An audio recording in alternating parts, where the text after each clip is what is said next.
There we go.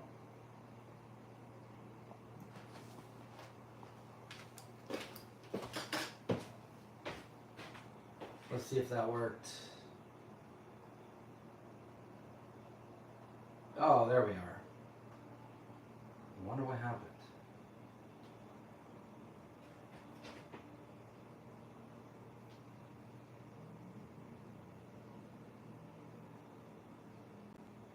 Okay, well,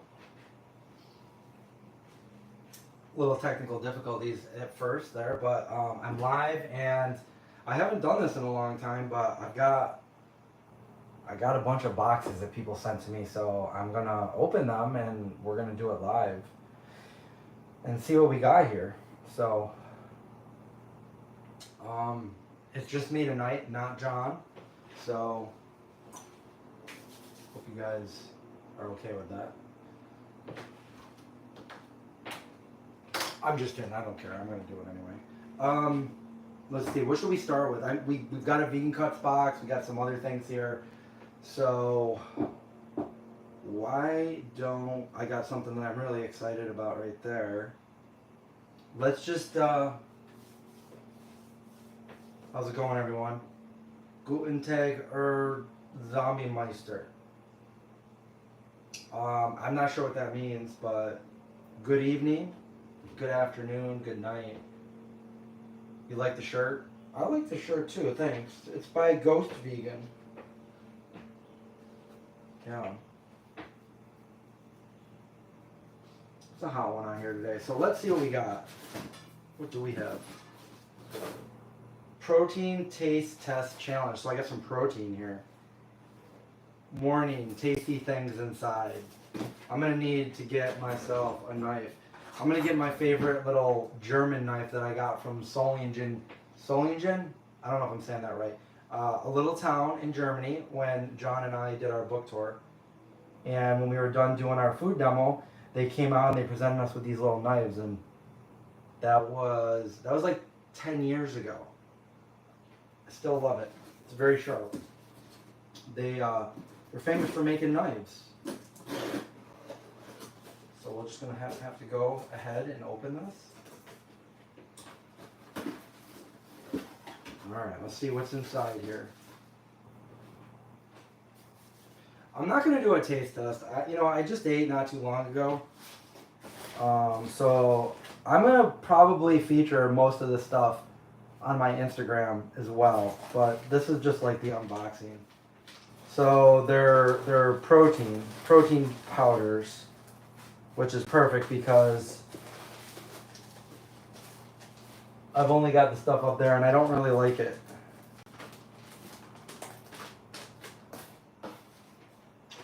I've got the organic Garden of Life protein. I'm not really liking it. I know I've had it before, but... So this stuff right here... Well, it's okay, Produce, because you're watching it here. You don't need Instagram. It's just, I'm going to do more of a cinematic reel for this stuff. Anyway, this is Truvani plant-based protein. This is matcha. We got a matcha one right there. Let's see. This is probably going to be my favorite, just vanilla. And let's see how much protein is in it. Okay, so one packet. Okay, so here, let me just fill you in. No dairy, obviously. No stevia, no gums, no soy, no flow agent, no emulsifiers, no gluten, non-GMO. No weird ingredients. I guess that's subjective, right? Okay. 130 calories for one packet. 20 grams of protein. So this is the vanilla flavored, and that's probably going to be I really like the vanilla flavor. Sometimes I throw my own cacao in there, but and this is chocolate. Chocolate and same. 20 grams of protein. Ooh, we have chocolate peanut butter. That might be my favorite too. And it says right on the back here, it's got USDA organic. It's only 7 ingredients. It's certified vegan. That's what I'm looking for, the certified vegan. They say plant-based, you still don't know. We have vanilla chai, peanut butter, and even banana cinnamon. And I don't know what's that. Oh, a little container.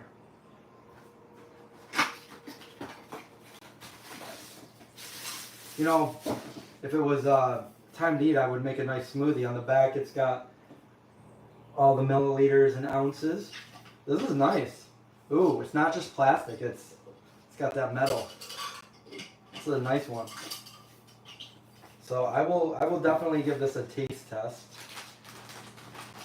I wish I was hungry right now. I'd make a smoothie, but sorry, I'm not. It would go to waste. Maybe I can make a little one. No, because then I'd waste the whole packet. So True Bonnie sent me that, and I'll let you guys know how it tastes. They did not pay me to do this or anything. They just sent it to me. So put it over there. What else do we have here? Why don't I talk about this? This is I've talked. If you guys have been on the channel for, it's been a while, but I've definitely talked about these. This is it's a company called Healthy Cell, and these are vegan essentials. They're essential vitamins they're specially crafted for vegans. And I do take these. They come in these little packets right here, these little gel packets. And I take them probably 2 or 3 times a week. I do have a link below. I've had this link in my channel for a very long time. These are, let me see if I can, they got the vitamins for your brain, B vitamins, omega, choline, zinc, your muscles, kerosene, creatine, lysine for your bones, vitamin D, iron, immunity, zinc, selenium, C, D. So it's got everything you need for your skin, for your hair. Now, what I do with these is when I'm ready to have a box, I'll put the whole box in my refrigerator because I like them cold, and then I will just open it up, eat it, and that's it. That's my vitamin for the day.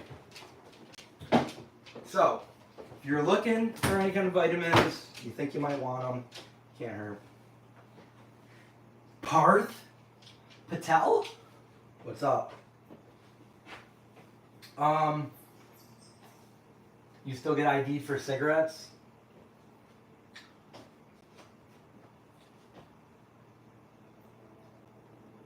How do you get to these live streams on time anyway, always? How do I? Or how does somebody, I don't know. What's next? Let's go over here. Let's open this box right here. I don't know exactly what's in here, but I know the company. And I eat this stuff all the time.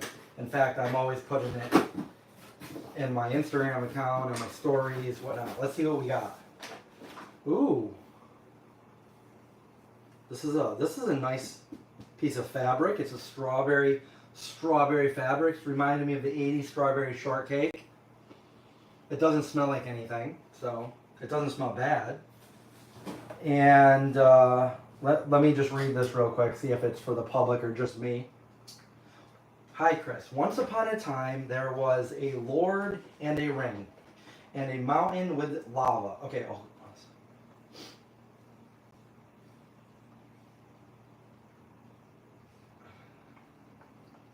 Oh, you know what? I'm opening this late, so I must have got this and not opened it. But it's like this is top secret until June 26th. So I'm just opening it now. I'm a little bit late, so it's not a top secret anymore. So I'm assuming I can show you what we got here. So so this is Michelle's granola. Vegan grits, my favorite granola out there. I talk about these guys all the time. And this is their original. I got a bag of this right in my refrigerator right now. What I usually do is I'll make the smoothie, and then I'll put some of this on top, and it's just, it's awesome. So right there we have the original, and then we have salted maple pecan. And then here's the top secret flavor that I've never had that is brand new. It's probably something with strawberries, right? Because we got more strawberry stickers, a basket of strawberries. Okay, so this right here, I'm excited to try it. It's called Strawberry Red Quinoa. Can we get focus? I feel like we can't. Is that too much to ask, iPhone? Anyway. Strawberry and red quinoa. That sounds pretty good. Let me see. It looks really good. Limited edition. So it's not going to be here forever. Gluten and soy free. Vegan.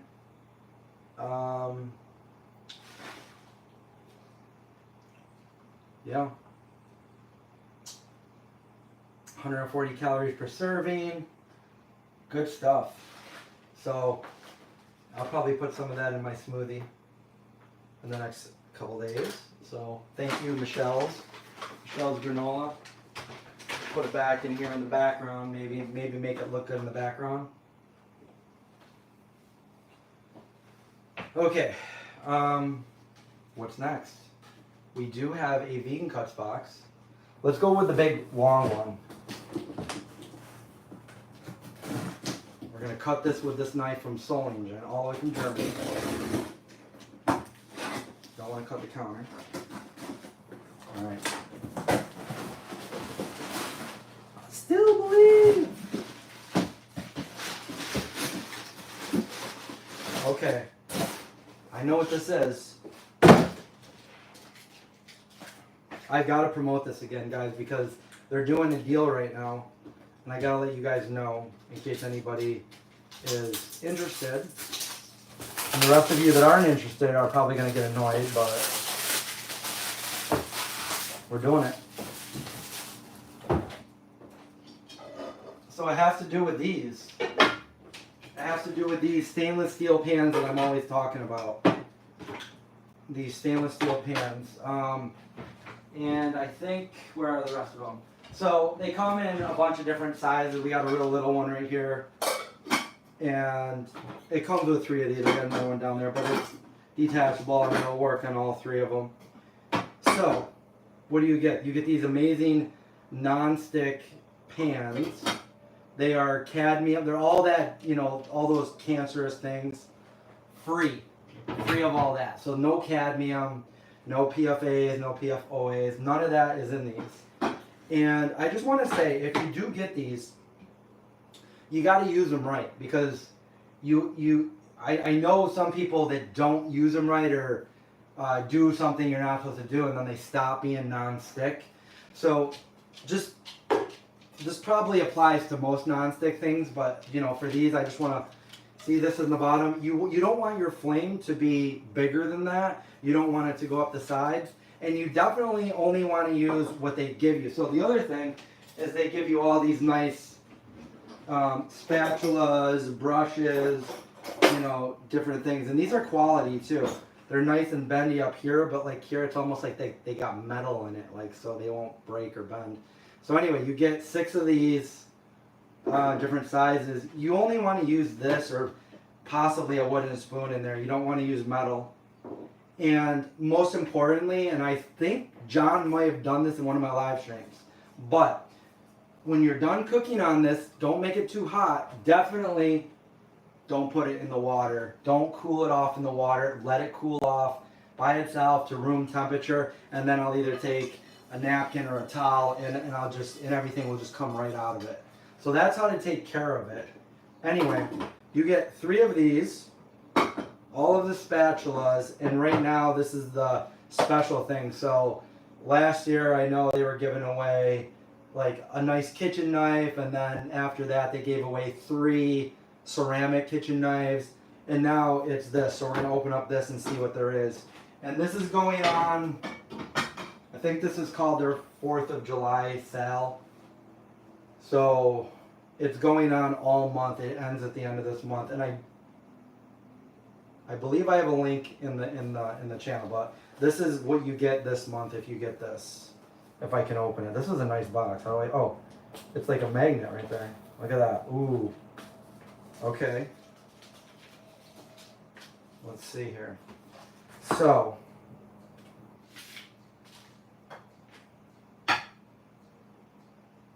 you get this. It's perfect for a tofurkey or a vegan roast seitan. And then you get the cutter. Ooh, that's really sharp. We'll put that back on there. But you get both of these. These are really, really high quality. They're heavy. Got a nice handle on it. And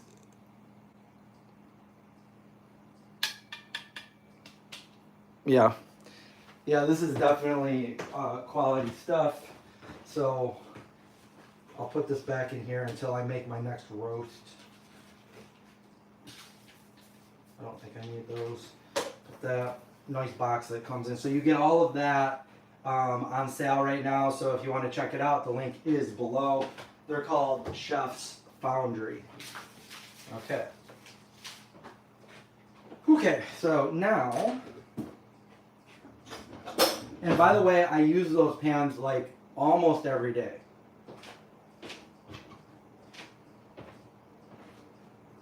A serial killer toolkit. You know what? Probably add some duct tape. Why does it come with a tuning fork? Well, Tom Petty, let me tell you what. You get the right frequency there and you're going to have a good time. Stacy can vouch for these. She bought, yes, you bought some last time and you use it all the time as well. And my aunt bought some. I know a few people that bought some and they're really happy with them. Just please not even one time. Don't even one time make that mistake. Because you do that, it might not, you gotta take care of them. You gotta do them the right way. And these are nice. I will never, even if when I want to do that, because when I'm done using my cast iron, I do put like the cold water on it, get it all there. Because if not, it's so hot in here, you know, the cast iron like absorbs way more heat than that does, and it'll stay hot for a longer time. So I get that right under the water right away. But definitely not with that one. Okay, so we have a couple more things to open. I'm not opening this. I already opened it, but this is Robert Cheeke's brand new book, The Impactful Vegan, by bodybuilder Robert Cheeke.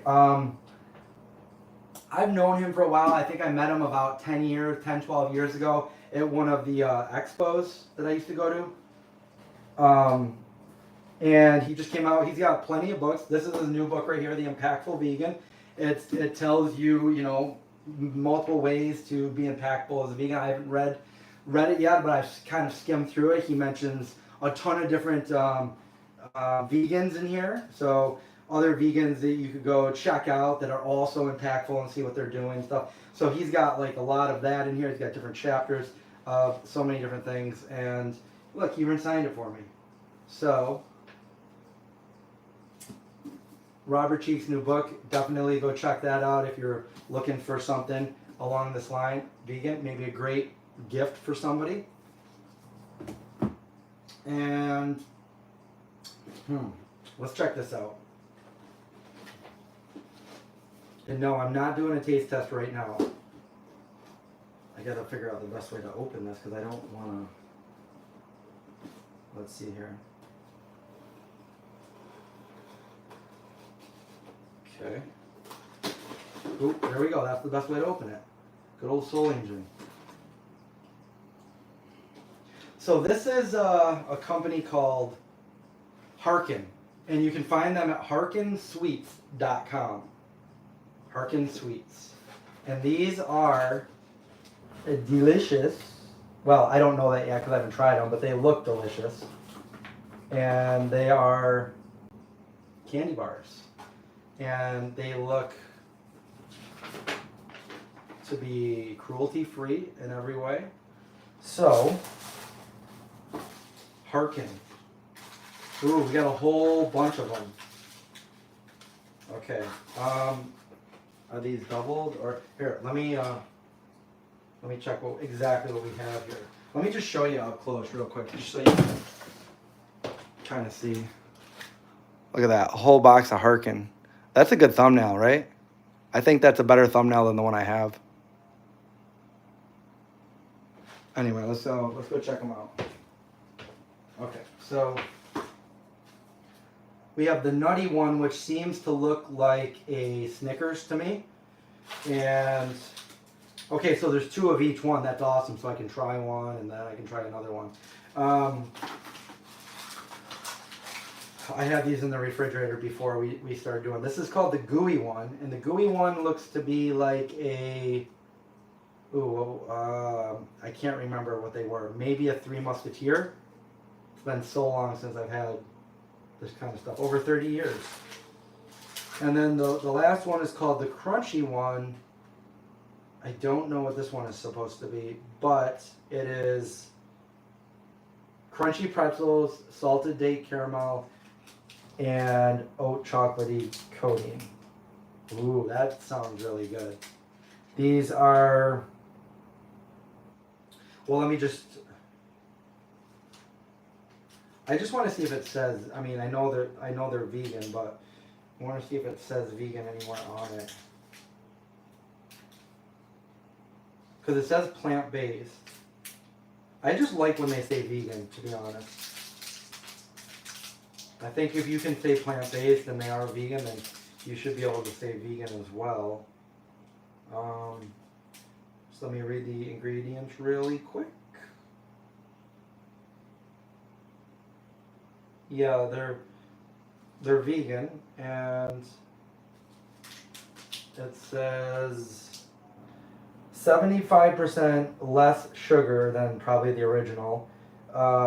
No sugar added, 40% fewer calories, prebiotic fiber, plant-based.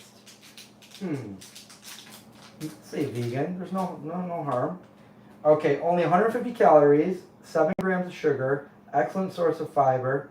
If you want your fiber, eat these candy bars. The nonstick pan and knives link goes to it. It does? I'm going to have to check that out. I'll fix it afterwards if that's the case.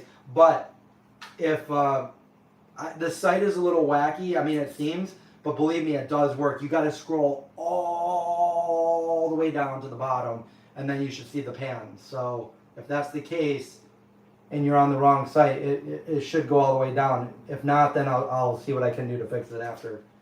I'm sorry about that if it was wrong. Fair trade cocoa, woman-owned, no sugar added, no artificial ingredients, non-GMO, project verified. Okay, so yeah, you can check them out. They are Harkin Sweets, I believe on Instagram, harkinsweets.com. So I'm looking forward to those. I mean, I haven't had these since the other ones that they sent, the other company sent last year, but then they had all that mishap and we found all that crazy stuff that was going on, all that, like, bad stuff. So, anyway, we'll put that over there. And we have one more thing, and that is the Vegan Cuts box. Is there a golden ticket inside? You know what? That would be sweet if there was. If I have the golden ticket. Alright, Vegan Cuts. Let me do the little spiel. Honestly, I didn't think they were sending me this anymore. They didn't send it to me for a few months, and then I got it again. So this is actually June's box, but there's no reason why we can't go through it. I'll show you guys exactly. Vegan Cuts takes a certain percent of every one of their boxes, and they donate it to a different sanctuary. What is this one? This box supports Life with the Monarch Sanctuary Project in Central Texas. Okay, so, and then on the back it says everything that's in there and the companies, all that stuff. It says Vegan Picnic. This is a subscription box, so I will put the link below. I don't think it's there right now, but you know, you could go to one of my other videos and get the link. I think I might have a discount code. I'm not sure, but it's a subscription box, so every month they will send you one. This was good. You know, I think that it's good if you are wanting to find, even as a long time vegan. I've learned of so many different vegan products because of them. And oh, that looks cool. Get everything. They have everything pretzel bites by Lenny and Larry's. I don't know. So let's see what we got. No more beauty box. They gave me 2 of those. So, oh, this is Unmeat. I actually just did a video on these guys not too long ago. Unmeat, this is their tuna style flakes. Hot and spicy. It comes in like a tuna looking can. But this is Unmeat, so it's not from a animal. It's 100% plant based. It's vegan. I never liked fish. I never liked tuna, so I don't know if I would like this or not. It's not tuna, but I wonder if I would like it. I bet my dog would like it. Favolicious pizza crunchy roasted fava beans. Favolicious. This does say certified vegan. You know, mad props to the companies that still say certified vegan or somewhere vegan on there. It's like, that's all I'm asking. So, you know, I don't have to look through every ingredient and be like, okay, let's research this one. And, like, I like that. Drizzleicious. These are really good. These are low calories too. These snacks right here. Birthday cake bites. I found these at Wegmans. I don't know if they still have them there. You know what? Wegmans stopped carrying my favorite burgers, and I gotta call them up because I went there the other day. I mean, I've noticed that they haven't been there for like the last 2 weeks, and I'm like, what's going on? And I normally shop really late at night, so I went in there earlier, like in the middle of the day, afternoon, and I went there and they were out, and so I found somebody that worked there, and I'm like, blah, blah, blah, blah, blah, blah. And then she's like, oh yeah, they're probably just out. So she came over, she looked at it. She goes, well, there's a spot for them, so they're just out. And I'm like, okay, but are you sure? Because they're not at any Wegmans I've been to, and they've been out for a while. So she looked it up in her phone, and they're not in there anymore. Like her work phone, her Wegmans phone. And they weren't in there anymore. So I'm like, I'm getting kind of scared now because like, I finally find something that I like. They've had these for years now, and you know, sometimes, you know, last time, long time ago, they had my favorite were the Harvest Burgers, and then they got rid of them. They phased them out, and now they have these ones, and they have so many different ones, and I just want to call customer service and be like, just look, from one vegan that's been vegan for so many years, I just want to tell you, these are really good. They're better for you than a lot of the other ones. Please don't phase them out. Please bring them back. Okay, anyway. Vegan Cully Puffs from Fam Bam Foods. We got smoke and barbecue, lovingly baked in Cali, non-GMO. Do all you people in California say we live in Cali? Because that's what it says on here. And this does say vegan, gluten-free. And look at that. It says vegan right there on it. 100 calories from Cali. Non-GMO, gluten-free, soy-free, nut-free, avocado oil kosher, baked, not fried, family-owned. Turn that into a song. Smoke and barbecue. I'll probably eat those one of these nights that I'm down there working on my movie. Immune, Herbal Zap. Ancient Ayurvedic herbal blend for immune support. What's even in it? Pepper, black pepper, fruit, ginger. Cool. Mocha shots. 1 pack equals 2 cups. High energy gummies. Get blank done. I think I know what they're trying to say there. Salted caramel chocolates. Vegan, nice.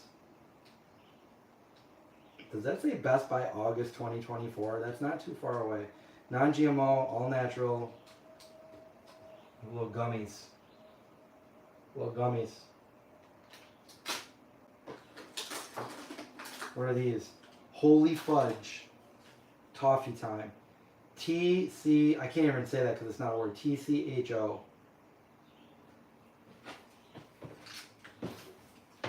So whatever these are.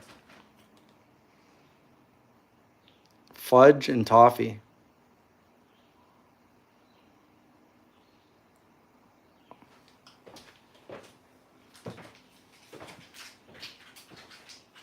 Little snacks.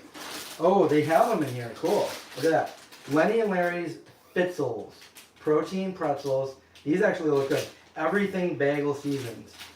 I love everything bagel, so I'm probably going to like these. Okay, so that's the Lenny and Larry new product right there. 18 grams of protein.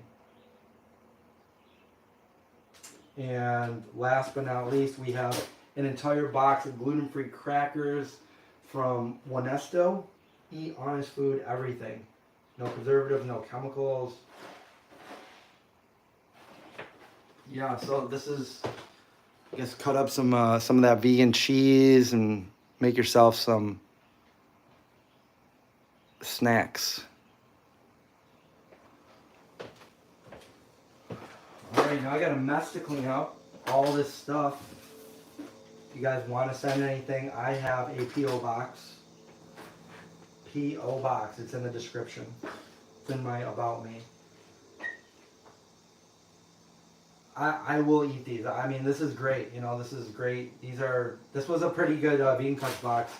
There's really not much in here that I'm going to be like, I don't know if I would, I don't do the high caffeine stuff. But, yeah, these snacks look really good.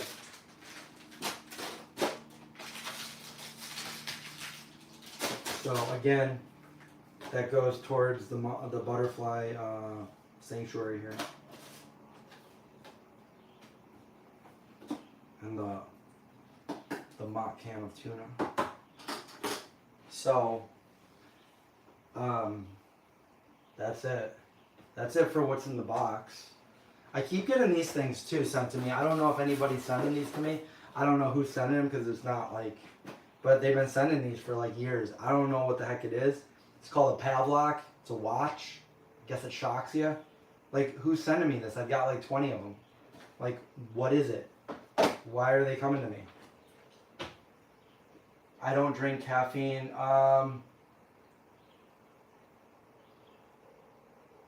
I eat chocolate, but I don't drink soda, and I've never had coffee. So in that sense, I don't do caffeine.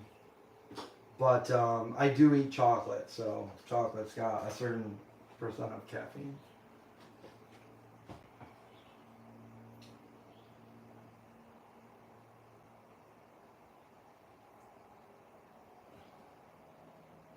Is this in Tennessee? What are we talking about? Is that to me? Is this in Tennessee or Indiana?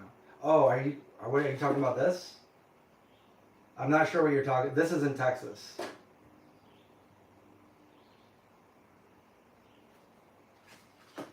Do I drink matcha? No, not usually. I have before. Actually, have I? No. I think I had some matcha granola before. But no, I don't think I had matcha drink.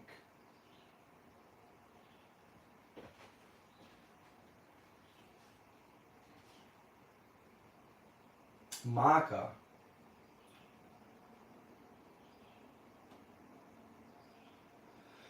Oh. You'll take the caffeine, you need to get up so early. What's my top favorite chocolate?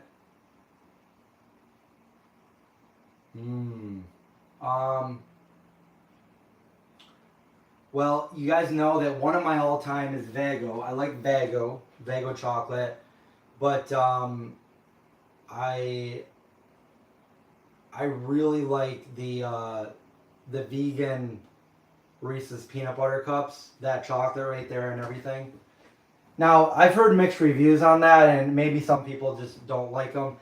To me, they're like the best thing that I've had. They don't taste exactly like the original peanut butter cups, but they are by far my favorite. And I know that some people get good batches of them, and I know some people I've got good batches and I've got bad batches.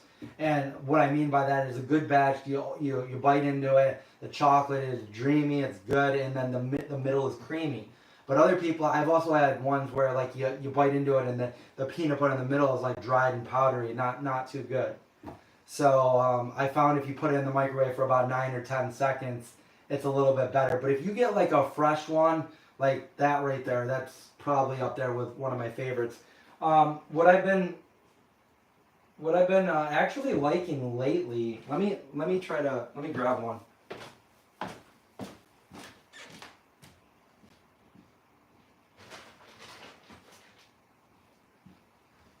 Where is he? I just got in the chat and there's nobody there. Oh, I'm right here.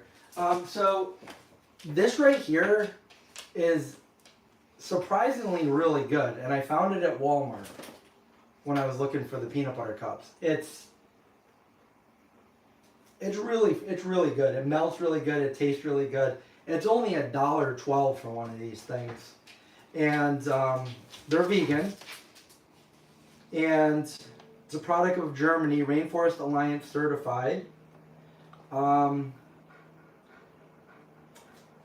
And I've been really liking these lately. They're very cheap. They're cheap. They're affordable, and it's really good. You want my top 5 though, so those are like right up there right now. But there's chocolate goes.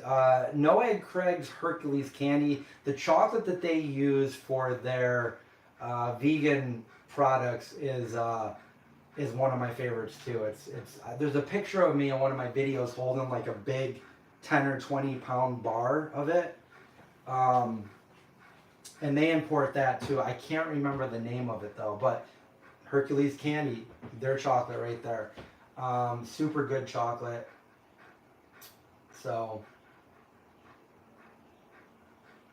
have I ever made my own bagels? I did once. I should probably do that again sometime. I love bagels. The Wegmans ones are really good.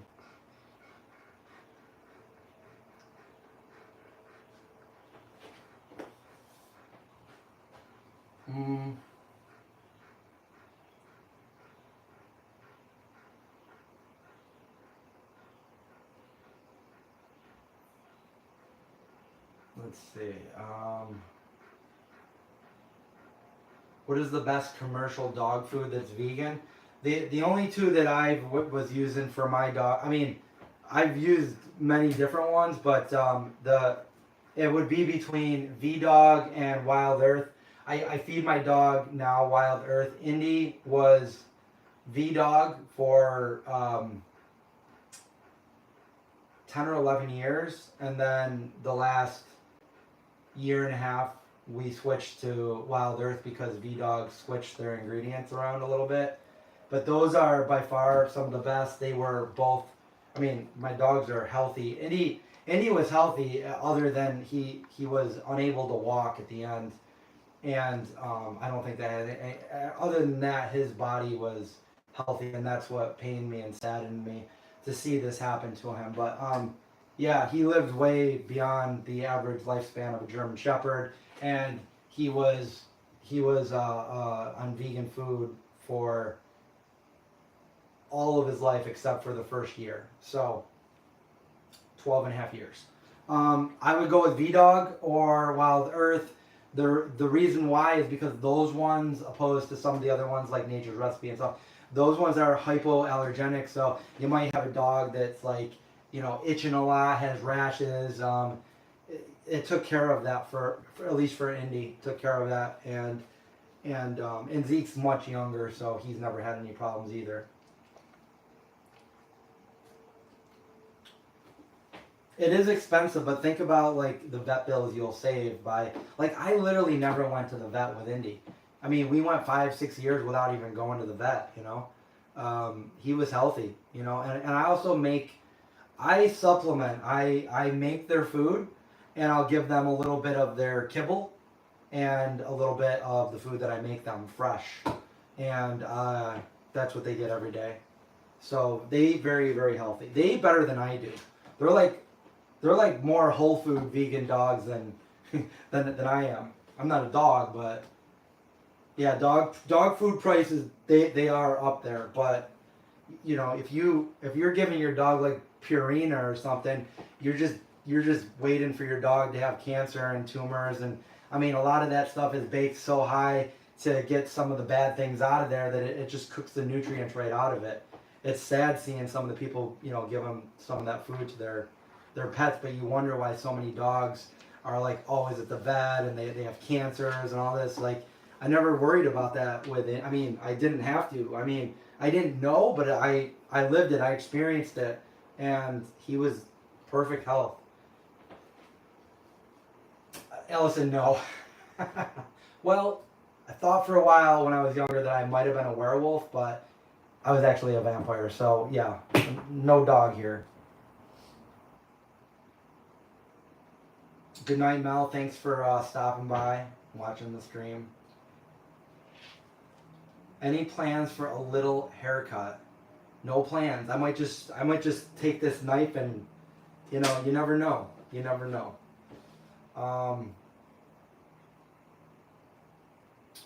At some point, yeah, I'll probably cut my hair.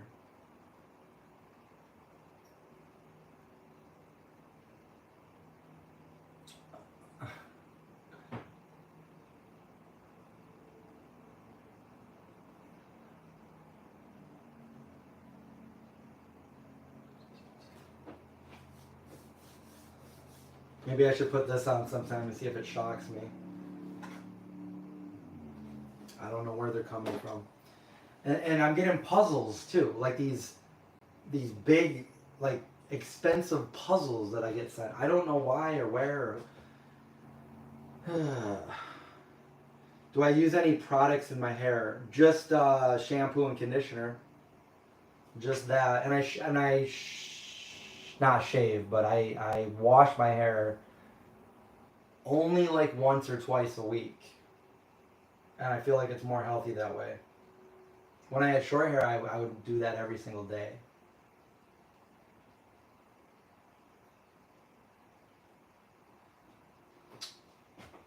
Yeah, I don't know. Should I use hair products? I mean, come on, give me some advice here. Any new vegan YouTubers to check out in 2024? Honestly, I don't watch vegan YouTubers, so I don't know. I've been too busy with my movies to check out vegan YouTube. Sometimes people send me clips of stuff like that, and I'll see stuff, and of course I'll see my friends, you know, posting stuff, other vegan YouTubers, but any new ones, not that I know of.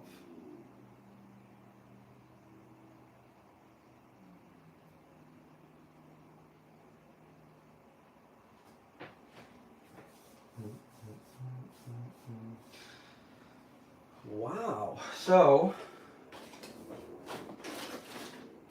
I wanted to get this done. This is the first live stream I've done other than the Monday lives, but I was like collecting all these boxes of stuff. I'm like, you know what? It's been a while. I got to do what's in the box. I don't need stinking hair products. I didn't think I did. I thought, you know, I mean, I'll say that, you know, you can't use any shampoo and conditioner. You got to find a good one, because like it does make a difference there, you know. So I was using Vegamore for a little bit. That's expensive.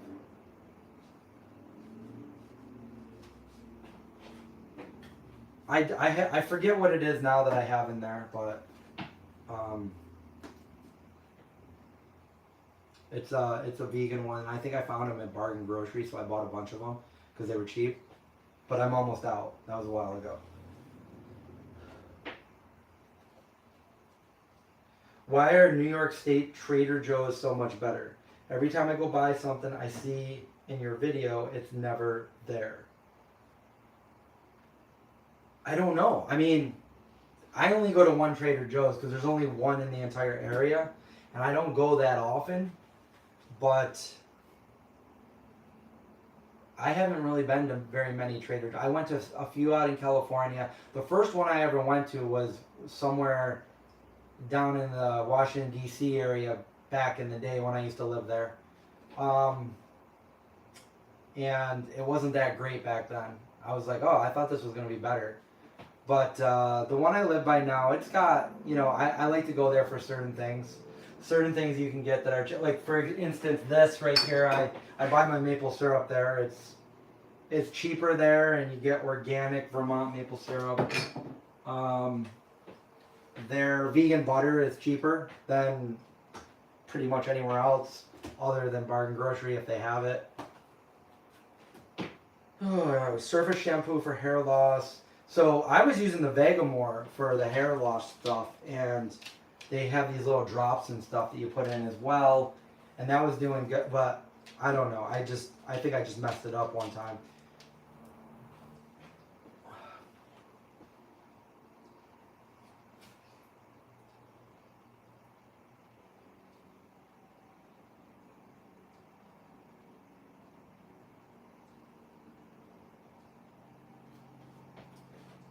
Do I still go to the cheap? That's Bargain Grocery, yeah. Yeah, I do go there, but I haven't been there in probably since May. So I need to get there again. It's far away. It's in Utica, so it's about an hour away from me. So I don't always get out there. And they close at, I think they close at 5 or 6. So I got to be ready to go out there, and then I bring my coolers with me, and I just load up.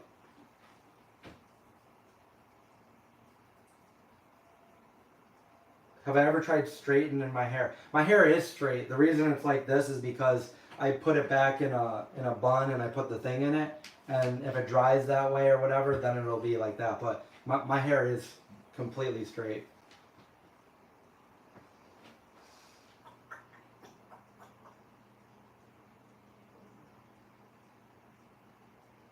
Estimated time frame for the movie release. Hoping September, October. That's our best case scenario. But I don't know. I have no idea what's going to happen with distribution or release or who's going to pick it up or anything like that. But right now, I've finished the color correction.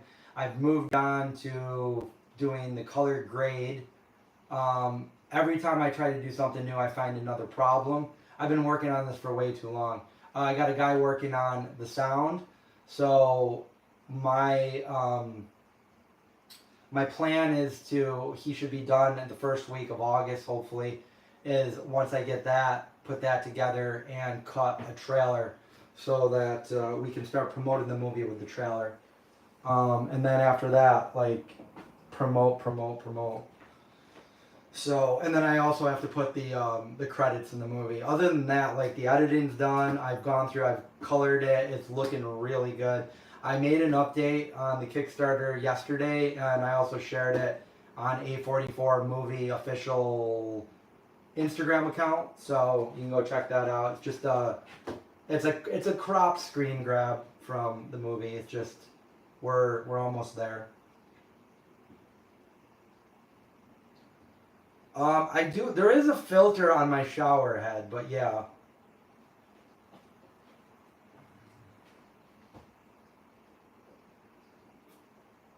I have well water. No, I would say personally, I mean, I love horror movies, and I'll say right now, I mean, some people get scared of anything horror, okay? So I'm sure some people will be scared, but for me, I don't think it's, on a scale of 1 to 10, it's about a 1. It's not scary. It's a horror movie, but it's not scary. So I hope that doesn't, like, make you not want to watch it. But for me, it's not scary. Like, there's a lot of zombie movies out there that there's like Shaun of the Dead, Night of the Living Dead, Dawn of the. I don't think these movies are scary. 28 Days Later, that might be scary. That might be more scary, but there might be a couple scary parts in it. But all in all, my movie is not scary. But zombies would equal horror genre. So horror, drama, thriller is what it's going to go down as. Have I ever broken a bone?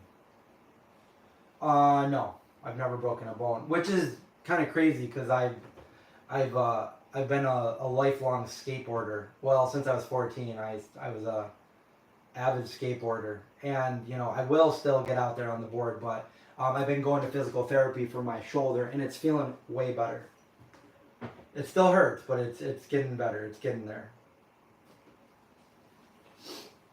Yeah, the original Night of the Living Dead would, you know, for what it is, it's probably my all-time favorite zombie movie.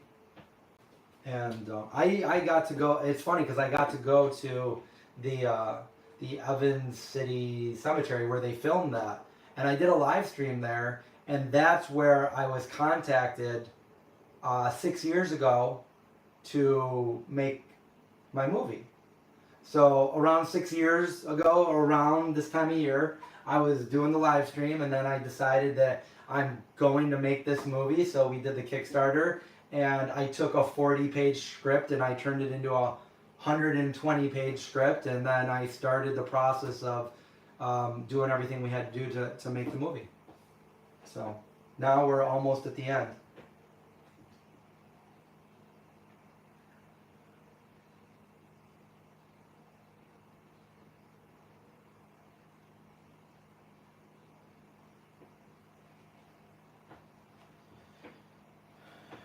They're coming to get you, Barbara. I've got a picture right at that same spot that Barbara was at.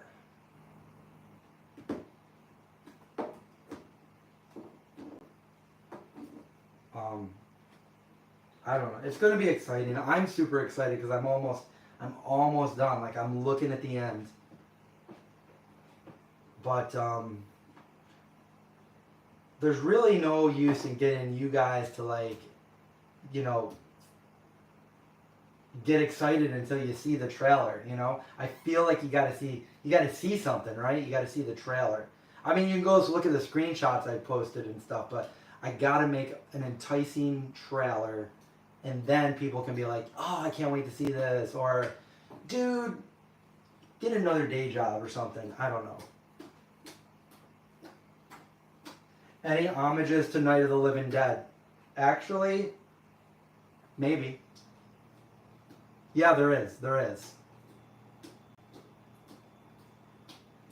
I'm sure you'll be able to point it out right away. It's near the beginning. I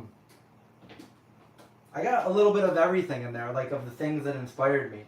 You'll definitely notice, like, well, I mean, if you know me, you could probably figure out some things that are similar to like E.T. and stuff. Who's doing the music for the movie? So I don't have anybody to like score it.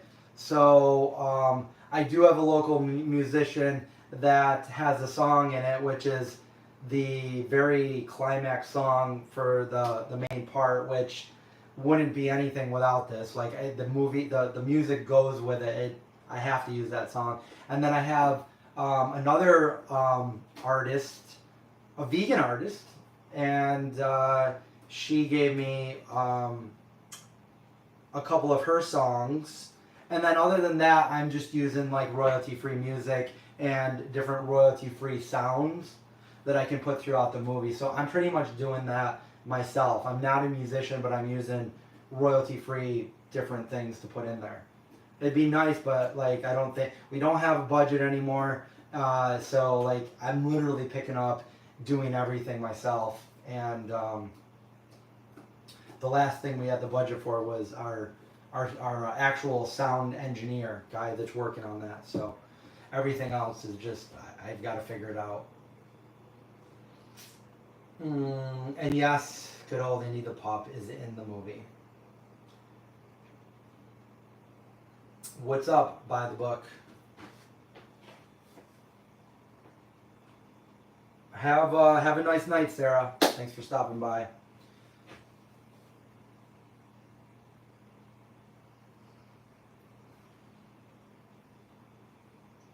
Would I care if I went bald? Yeah, I would care.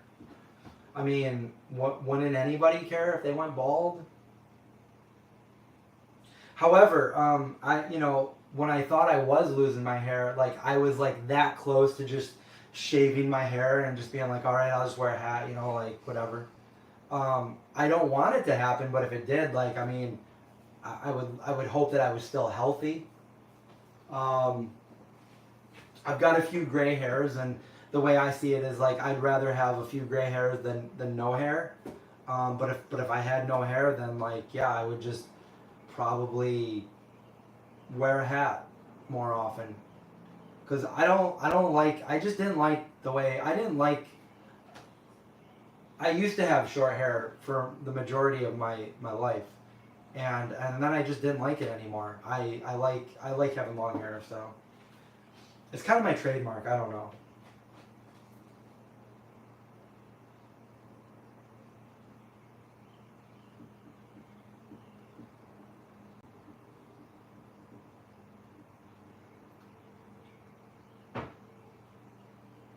So yeah, my choice would be if I didn't have to go bald, I wouldn't. But I did think I was going bald. I did a whole video on it. I thought I was losing my hair. I was losing my hair, and it was because I used some natural hair dye, and after I used it, my hair felt nice and soft and good. And then shortly after, like I started losing all this hair, and then after about a month of it, losing it every day, um, it just completely stopped. I didn't lose any. And then as time went on, I had these little tiny hairs that were growing back. And since then, I figured out what it was that I was using. The product's called Herbitant. I would not use that stuff. And I haven't used it since. And that was like probably like a year ago or something.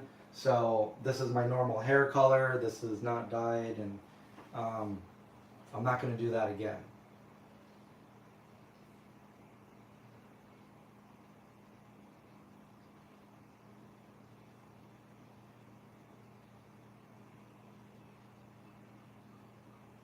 Hair Cafe.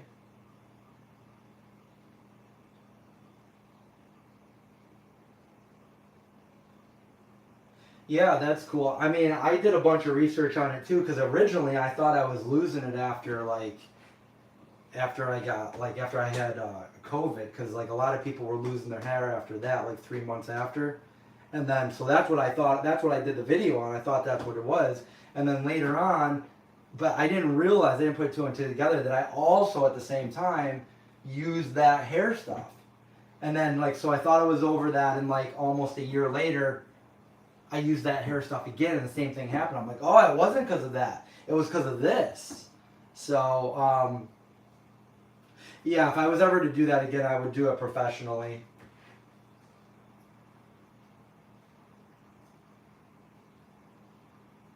I used to dye my hair when I was a teenager. I had all my friends did. My brother did it. I had like a long skater cut, like Tony Hawk from Gleaming the Cube, and it was like shaved around the sides, and I had really long hair on the top. That was like my junior or senior picture for high school, and my hair was blue, and then I dyed it red. So I've had red hair and blue hair, um, and when I mean red, I mean like bright red. My brother had like I think he had like really green hair, and yeah, there's a picture of him with green hair. Yeah, when we were younger, we had all kinds of different hair back in the 90s, skateboarding, dyeing our hair. What was it called? Manic Panic or something? And yeah, same here. I used to, when I brushed my hair, like clumps came out, and literally, like, when I would take a shower, so much would come out, and I was like, "What's going on? I'm dying." I literally thought I was like, I don't have enough hair to be losing this much every day. And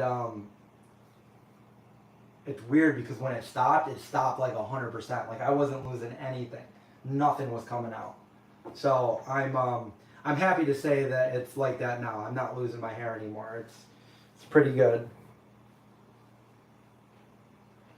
Recommendation for vegan canned tuna. Well, they have this right here, this canned tuna by On Meat. Although I'm not like a tuna guy. I know I haven't seen it, but Good Catch Foods had they had like a pouch of the tuna, and that was pretty good. I've never been a tuna guy, so I don't know if you can find that anymore. You could try that out, and maybe this one right here. I know that they have. Do I have one over here?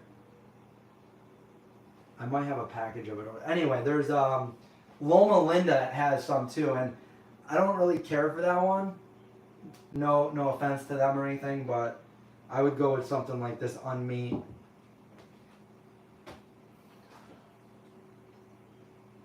Black, pink, blonde, crimson. I've had like bleached blonde, red, blue, and then really dark. Tuna Nuda Casserole Dynamite.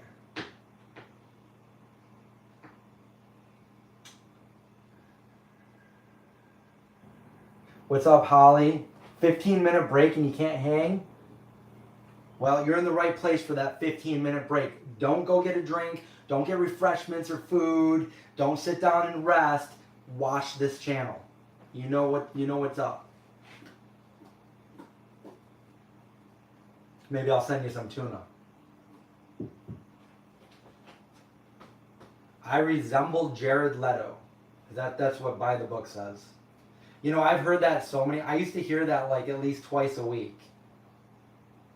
Like probably 10 years ago or so. It's probably just the hair, maybe.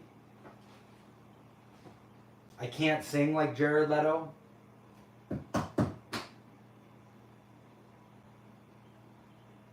I mean, I try, but I can't.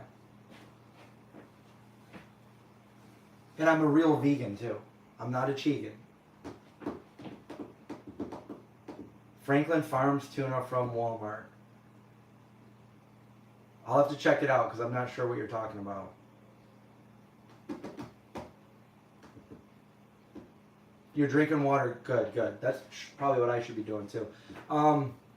I should probably do one of those videos again too, because like I used to do like what's vegan at Wegmans, at Walmart, at Target, at Trader Joe's. Can't go to Trader Joe's, got kicked out.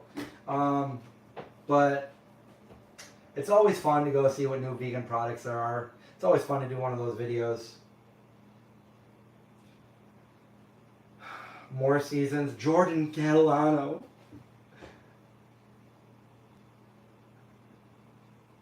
Authentic taste in tuna salad. Tuna salad. Yeah, my mom used to always make that when I was a kid, and I used to have to eat it sometimes.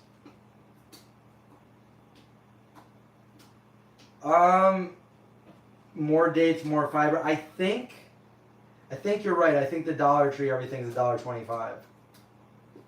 Which I go there and like they have vegan soap, so I'll go there and I'll buy like $10 worth of soap. Cheap. Speaking of dates, I need to get some because I'm out. And every time, and they moved them in Wegmans, so every time I go there now, I'm like, where the heck are the dates?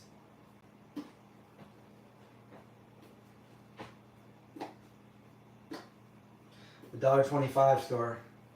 We'll go to the $1.25 tree. False.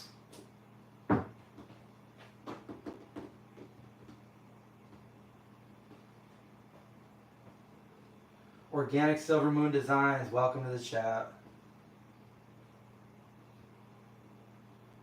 That is so true. Yeah, I didn't miss meat right away. I'm glad. I was so glad to go vegan. You thought I don't like dates. Well, you thought wrong. No, I like dates in my smoothie. That's the only way I pretty much eat them. Sometimes they're good with peanut butter, but no, I just put them in my smoothie. Nice cold frozen banana smoothie. So I got some frozen mango in there too. Yeah, when Tofutti was $3.99. It's probably even cheaper too. I remember they had the vanilla almond bark. They had the Tofutti pizzas. Those were so good. I used to get those all the time back in the early 2000s. Their cheese slices, still one of the best, but can't find them anymore. Tofutti had so many really good things. There was something else that they posted the other day, and I was like, I totally forgot about these. What the heck was it?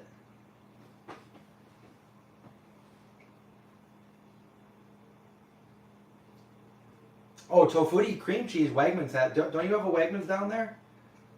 You're in like Albany area, right? They have Tofutti cream cheese at Wegmans. I think I have some free coupons that I might go grab some of that too. I don't really care for their sour cream, but the cream cheese, that's another story. And the Tofutti cuties, and what else did they have? I just really wish they had that I could still find the cheese and the pizza. The pizza was like one of those square pizzas in a box, like those Elio's pizza, which is weird because I've never had an Elio's pizza, but they look like that, and they were so good. I'd buy a ton of those if I could find them. They're probably really expensive now, though. I gotta ask them why they don't do that anymore.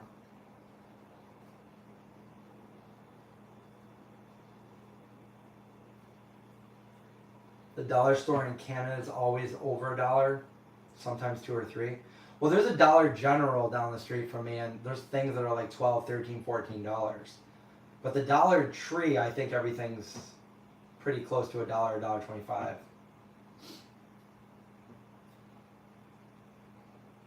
Yeah, the pizza, they stopped making the pizza a long time ago. When I lived in New York City, I used to pick them up, and even before that, so in the late 90s, mid to late 90s and early 2000s. I can't remember seeing them after that. The last time I saw the cheese singles was probably maybe 6, 7 years ago. I found them at when I was in California. I found them at Ralph's, and then here they were at I think they were at Tops Market.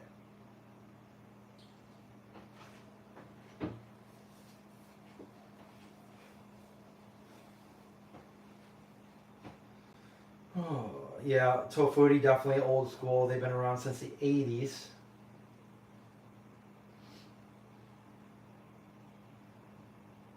You're just reminding me that I got to go out and get some Tofutti cream cheese. I got some really good bagels. Do I ever get acne? No, I don't. I used to when I was a teenager, but like literally after going vegan, I never had a problem with acne.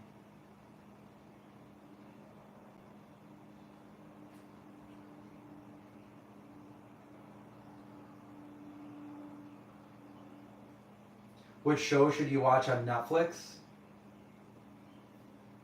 I don't know. Does anybody have any suggestions for Netflix? I guess it depends what you're looking for.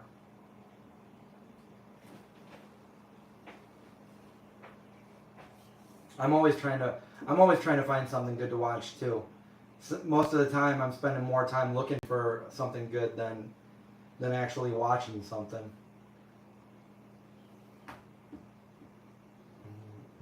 I can't even remember the last thing I watched.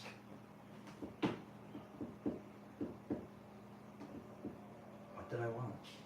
Oh, I watched Teen Wolf, and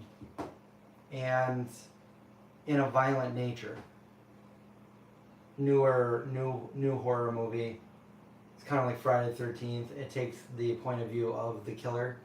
And it was okay, but yeah, good old Teen Wolf from the 80s.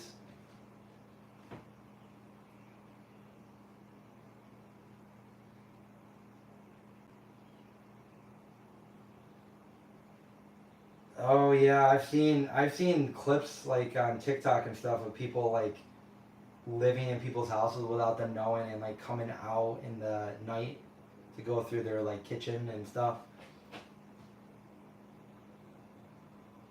You're from New Jersey. What's my favorite vegan guilty pleasure that I indulge in? Probably chocolate. Probably vegan peanut butter cups. I used to eat a lot of ice cream, but I don't. I mean, now I'll just make a smoothie, so that's not really a guilty pleasure. That's more healthy. But I would just say chocolate. Chocolate is probably my big weakness. Something chocolatey.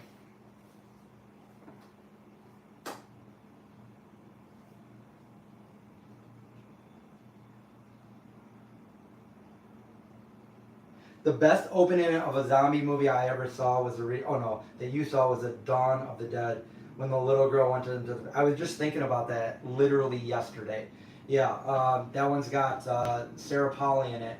She looks down the hallway and her daughter just attacks the dad, and then so I've got one that I think is better than that though. That was a really good beginning. Um, I was reading an article on that because who was it that said it was somebody that said that that was a ripoff.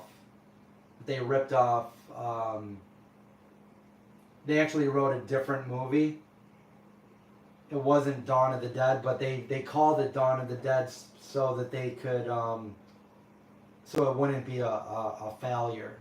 Because if they just called it what they wanted to call it, it probably wouldn't have got as much exposure than using Dawn of the Dead. But anyway, I think there's a better opening, and it's the very first 10 minutes of 28 weeks later.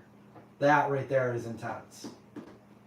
28 days later is a pretty good opening too, but not as intense as 28 weeks later. That's my favorite. I don't think the whole movie in entirety is better, but just that 10 minutes, 28 weeks later, super intense. Probably my favorite opening to any horror movie.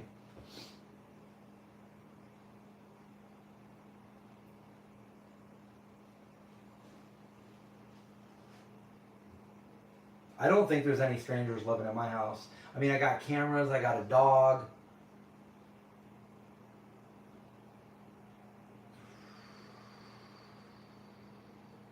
The Others with Nicole Kidman.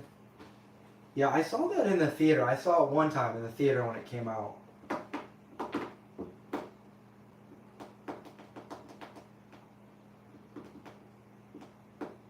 I don't have Hulu anymore.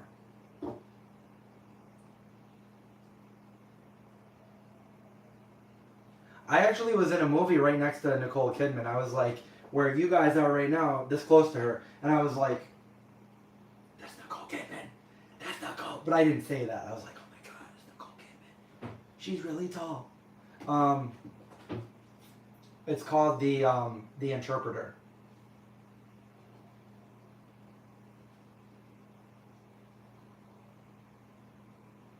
Yeah, I used to have Hulu. Right now I have Netflix and Amazon Prime, which you gotta watch commercials now anyway on Prime. Like that, like what?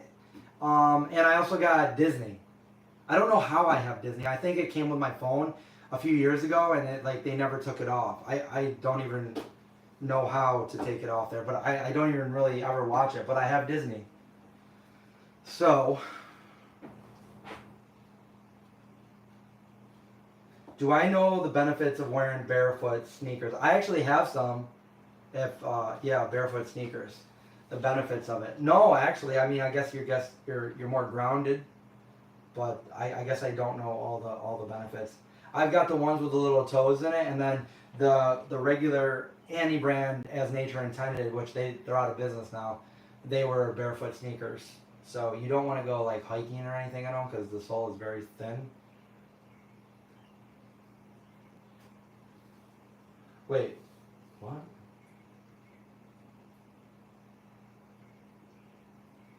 Do I think Disney is creepy? Yeah, they could. Yeah, they're pretty creepy. The more you know.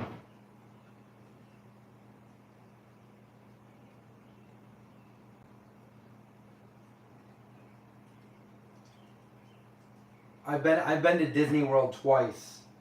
Um, it was like 2009 and 2011, I believe. Disney World. I've never been to the one. I've been right next to the one in California, but because right across the street from that one is the expo that I always go to. So you're literally looking at Disney when you go there. But I've never been to Disneyland.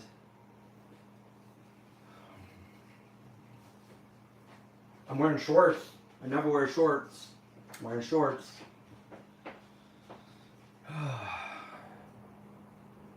Paramount. I've never had Paramount. How's Paramount?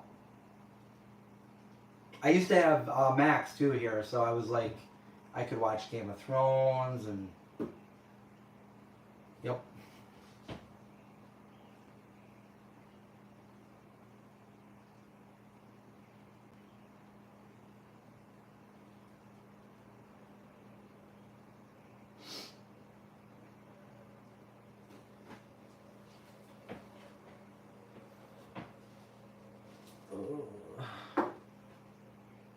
Yep, I am. No, you don't get to see my skinny leg. But I will tell you, the pocket on this is almost ripped. It's like every time I walk by this, there's a hook right here, and every time I walk by, I get it snagged, and it's like, you know, you ever do that? You're walking by, you're on a mission, and all of a sudden, you just get snagged. I do that like every single day. This pocket is like coming right out of these shorts, but they're pretty much the only shorts I have, so I don't know. I don't normally wear shorts. Do I like jalapeno peppers? Not. I don't really. Nah, I'm not really. I don't really care for like hot things like that. Like I normally pick them off, but I'm glad they exist. All right, Holly. Well, you have a good rest of your night at work, and thanks for stopping by. I think you missed all the unboxing stuff that we did, but it's okay.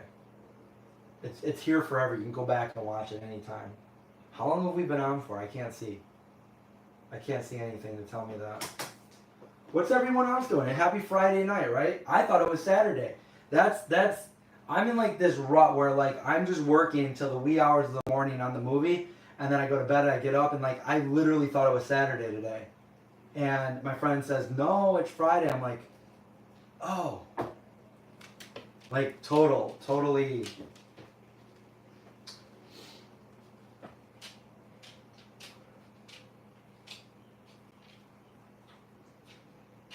I haven't been able to, I don't have a pull-up bar here, and I haven't been able to even try them after hurting my arm.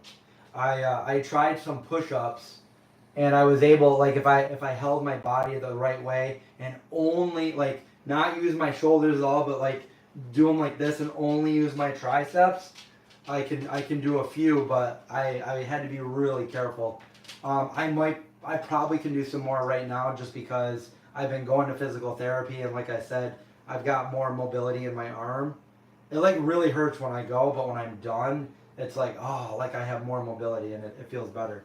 So I'm able to sleep better now that this is, so you just asked how long I sleep. So this whole time that I've been dealing with this, I've only been getting like 4 or 5 hours a night, but in the last couple of weeks since I've been working on this, I've actually been sleeping for 7-8 hours. So that's a good thing. It's not hurting as much and I'm able to sleep.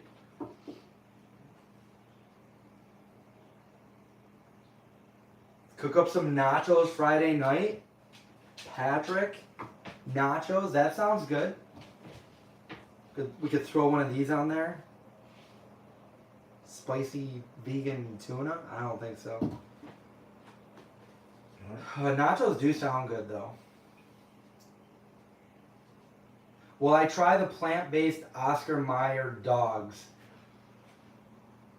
I mean, I would like to try like pretty much everything that's out there that's vegan, but like that just makes me think of all the actual hot dogs that are made in that facility, and then they're making something vegan in the same facility.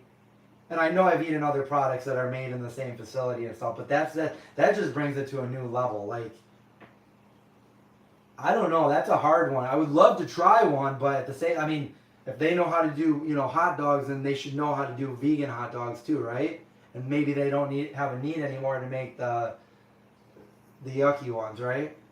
I don't know. I can't give you an answer on that right now. I'd have to think about that. Do they have like a separate facility that they might make them? Possibly. If that were the case, yeah, 100%. But if they're like cleaning out, like that's just weird, It's a completely different way to make two different things. Yeah. Yeah, frozen shoulder. Yes, that's what they said, frozen shoulder.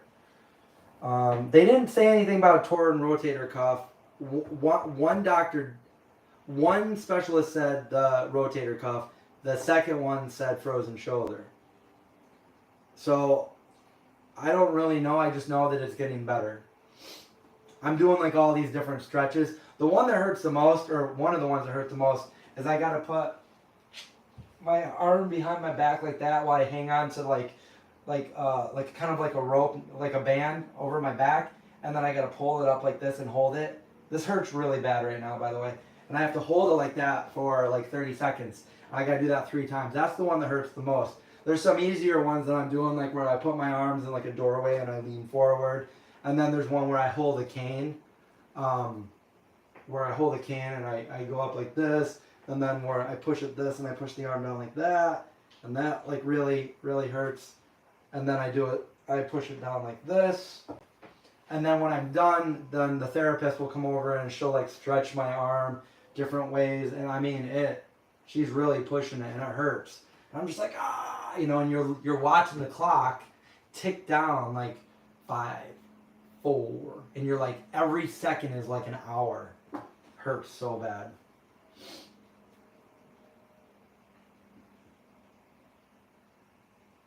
Yeah, they did check for that.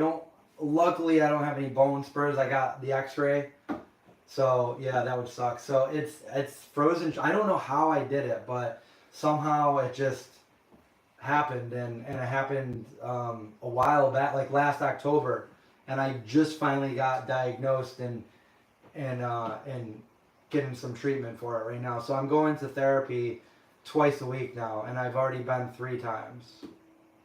So, and it's already getting that much better in just 3 times. But it still hurts. Like this arm I can like totally, go way up there. This arm I can barely put behind my back. So.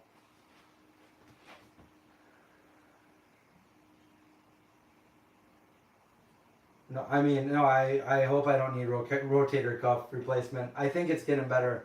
I think it's the muscles need to be stretched back into, learn to what they were doing. I noticed when if I went to go make muscles and stuff, I couldn't get this one up. It was like I felt like I was deformed. I'd try to do it, and I'm like, I can't get this one. This is as far as I could go.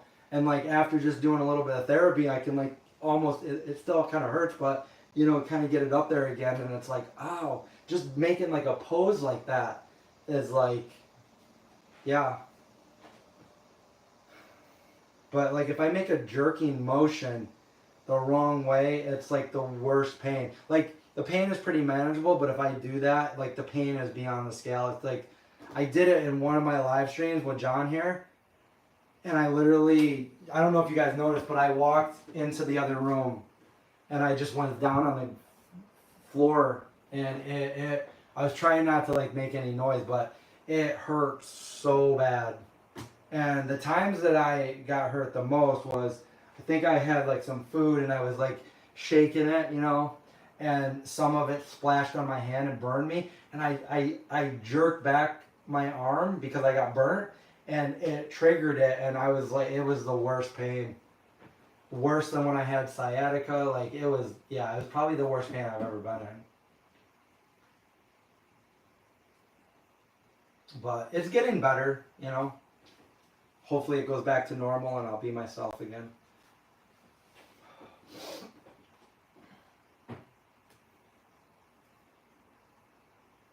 Well, that's the other thing. I got these readers and stuff, and I went to the eye doctor 3 days ago, and I'm sure I'm gonna need glasses, whatever. So I'm just all right. So we're doing the thing, and I'm able to read pretty much everything he's throwing at me, and he says, okay, you're 20/20, and you don't need glasses.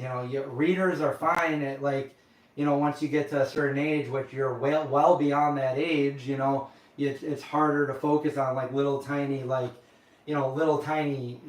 looking at my phone and I'm like, yeah, but when I'm outside and it's a very sunny day, I can read my phone perfect. He's like, yeah, because your pupils are constricted, they're focused. But if they're not, it's hard for you to do that. So I actually don't need glasses, and he says my eyes are perfect. I just need just a regular pair of readers if I'm reading ingredients or something. So yeah, if I'm trying to read ingredients to you guys, these are just cheap readers that I bought on Amazon. But I'm surprised because I can see fine when everything else, just up close it's hard. But I can read everything behind you. I can see perfect when I'm driving, all that stuff. So at least I'm fortunate enough not to actually need like something like that. It reminded me though of the episode of The Twilight Zone where this guy's like in his like he's like in his like heaven, and he's like and he loves reading, and he hates people, and he's not around any people, and he's got all this biggest library, all the books that he can imagine to read, and then he accidentally breaks his glasses and he can't read anything, can't see anything, so essentially he's like in hell.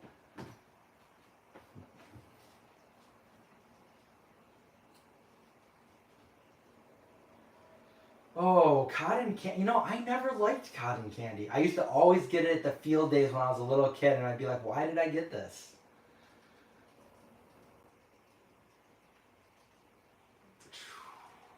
You just got a new fridge today?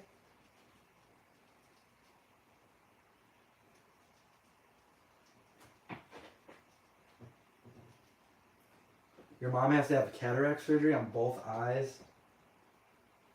Yeah, something like, if I ever had to do that exactly, I would do one at a time, because if I did one and something went wrong with it, I'd be like, nope, no thanks. But if you did both of them, like, I mean, that's kind of like what happened to my dog with his ears. They gave me eardrops for his ears, but it was only like he only had a problem in one of his ears. I put it in both of his ears, and it made him deaf. And they didn't deny it. They didn't deny it. Like, oh yeah. I'm like, well, maybe he'll get his hearing back at some point. It's like, dude, why would you not tell me this? Why I could have used something like. This is why I don't trust that kind of stuff. It's like, you know, like if I just didn't do that and I just used some home remedy, it probably would have been fine.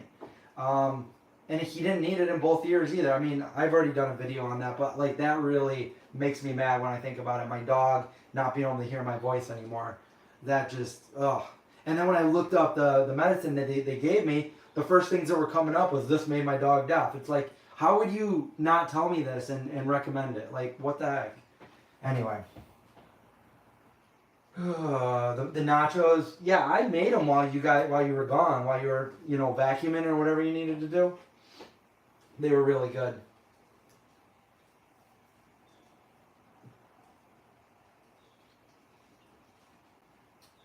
Tray Cruise, do I use oils when I cook? And if I do, what do I recommend? I try not to use any oil at all anymore, but sometimes if I know something's going to stick, I might use a little bit of oil. And I do use oil to, you know, treat the pan, you know, as long as I can have that, usually stuff doesn't stick.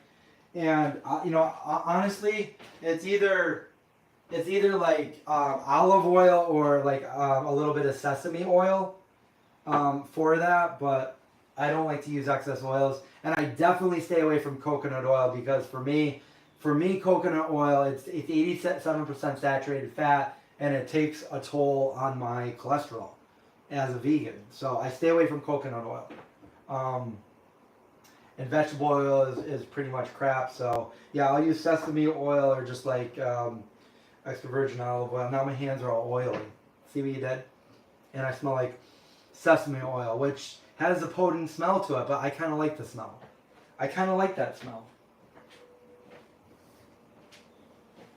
I just don't want to smell like it.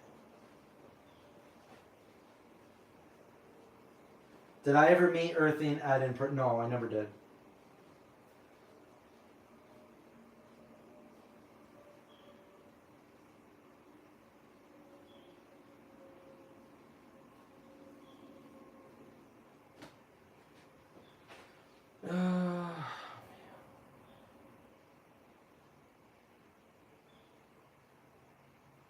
What's up, TB?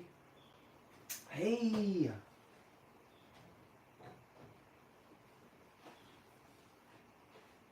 What actress recently died? Shelley Duvall, who was in Popeye and The Shining, and she died at 75.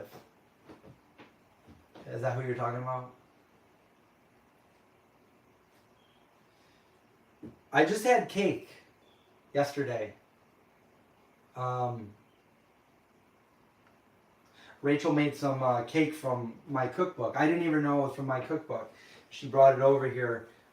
She brought Zeke some stuff, and she dropped off a vacuum cleaner. And I was like, so I tried. I had to double check too because I'm like, I'm pretty sure she left this for me because sometimes she makes cake for the dog. So I'm hoping I'm not eating like dog food. And I remember she never liked to cook or bake or anything, but she made this cake. So I'm like, I'll give it a try. And I tried a piece, and I'm like, this is really good. She's like, yeah, it's the wacky cake. So that's from the Vegan Zombie Cookbook. I'm like, I remember that recipe. It's pretty good. And then I played a joke on Linda here last night. I had my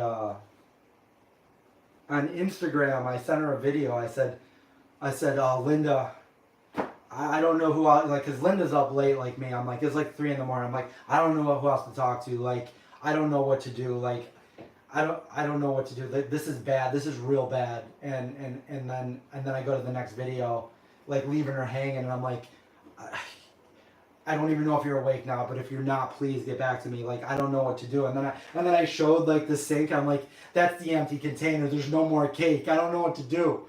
And she's like, you had me going. Yeah, that was funny. Sometimes I play pranks.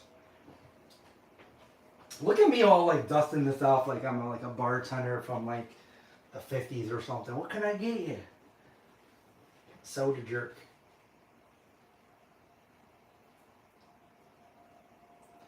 I mean, I'm not even a cake person, to be honest. I normally don't go for cake.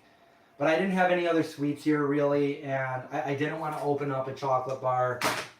So I was like, I guess I'll try that cake. It was a pretty big piece of cake, too. It took me 2 days, but it was a good piece of cake. So, thank you for that.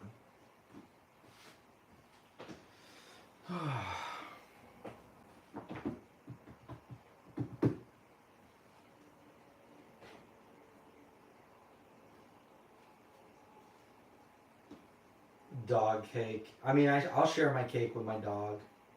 They like the peanut butter cake. Where is the puppy? He is directly behind me. There he goes. What are you doing? What are you doing?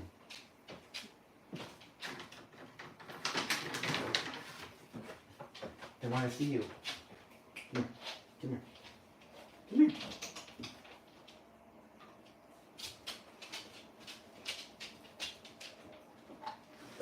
People have no idea how silly I really am. Am I going to Vegan Down in Philly? I probably am not. I have to move, and I don't have a lot of time to move and finish the movie. So I've been working over 10 hours a day on the movie these last, week or so. So I need to get this done, and I still have. I'm relatively almost there, but there's still stuff I need to do. So I don't have any time to do anything like that right now, unfortunately. I would love to enjoy my summer, but I just have too much to do, and I don't have a lot of time to do it. And I gotta move everything out of here.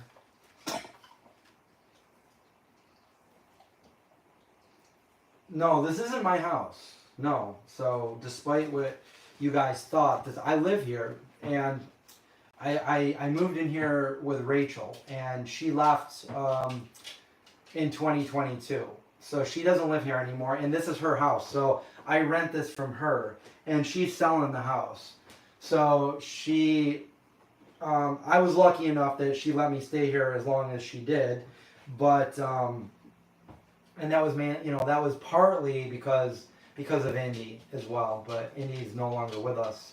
And so she's going to sell the house so that she doesn't take a loss, because she bought this for kind of more than it was worth, and then she put a lot into it, and now the market's crazy and it's worth more. I mean, I'm probably telling you guys too much information, but anyway, she's selling the house, and so I have to be gone by September. So I need to get everything done I need to get done, and then start moving everything out of here. Can I buy the house? With what? I've been working on the movie for a good full-time 10 months, and I'm not getting paid a single penny. So I can't. I'm like, right now I'm in a very bad position, to be completely honest with people. I'm hoping things get better when the movie comes out. But if I relent anything right now, I won't get the movie done when it needs to get done, and I'll have to back it up another year. And I definitely don't want to do that. So I'm sacrificing a lot to get this done right now, and I'm hoping that it at least at the very minimum opens some doors for me after the fact. And then when that's done, I can get back to, you know, cranking out some YouTube videos, because this is what I did for a living. And anybody that knows the channel knows I haven't been putting out videos. I've been working on the movie. So unfortunately it was a low budget and there wasn't enough for me to take any money out of it. So I'm doing all this. You know, it's a lot of work, but it's the most work I've ever put into anything in my entire life, to be honest with you. So this will be a good story to tell when everything's said and done, when the movie's done, when the movie's out, when we can all talk about, reflect on it, all that good stuff that I cannot wait. It's like right there, but it's still like unattainable until I do some more things for it. So you know, I wish I could buy this. I love this house. I wish I could stay here, but I can't.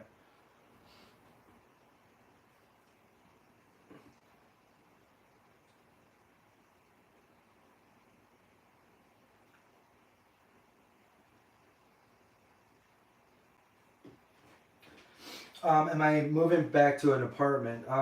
No, probably not. I'm not in a good place right now. I'm probably going to move in with some family for a short time, hopefully. AJ with the super chat. Thank you so much. I appreciate that. Woo! We got the, but there's no place for me to like it. Why can't I like it? I usually heart these. Yes, I appreciate that. Is the movie going to be awesome? That wasn't a question. Pizza time. It's always time for pizza. I've got a crust. I've got sauce. I don't have any cheese. I guess I could make my own cashew cheese. I'm not really that hungry though. I'm thirsty but not hungry.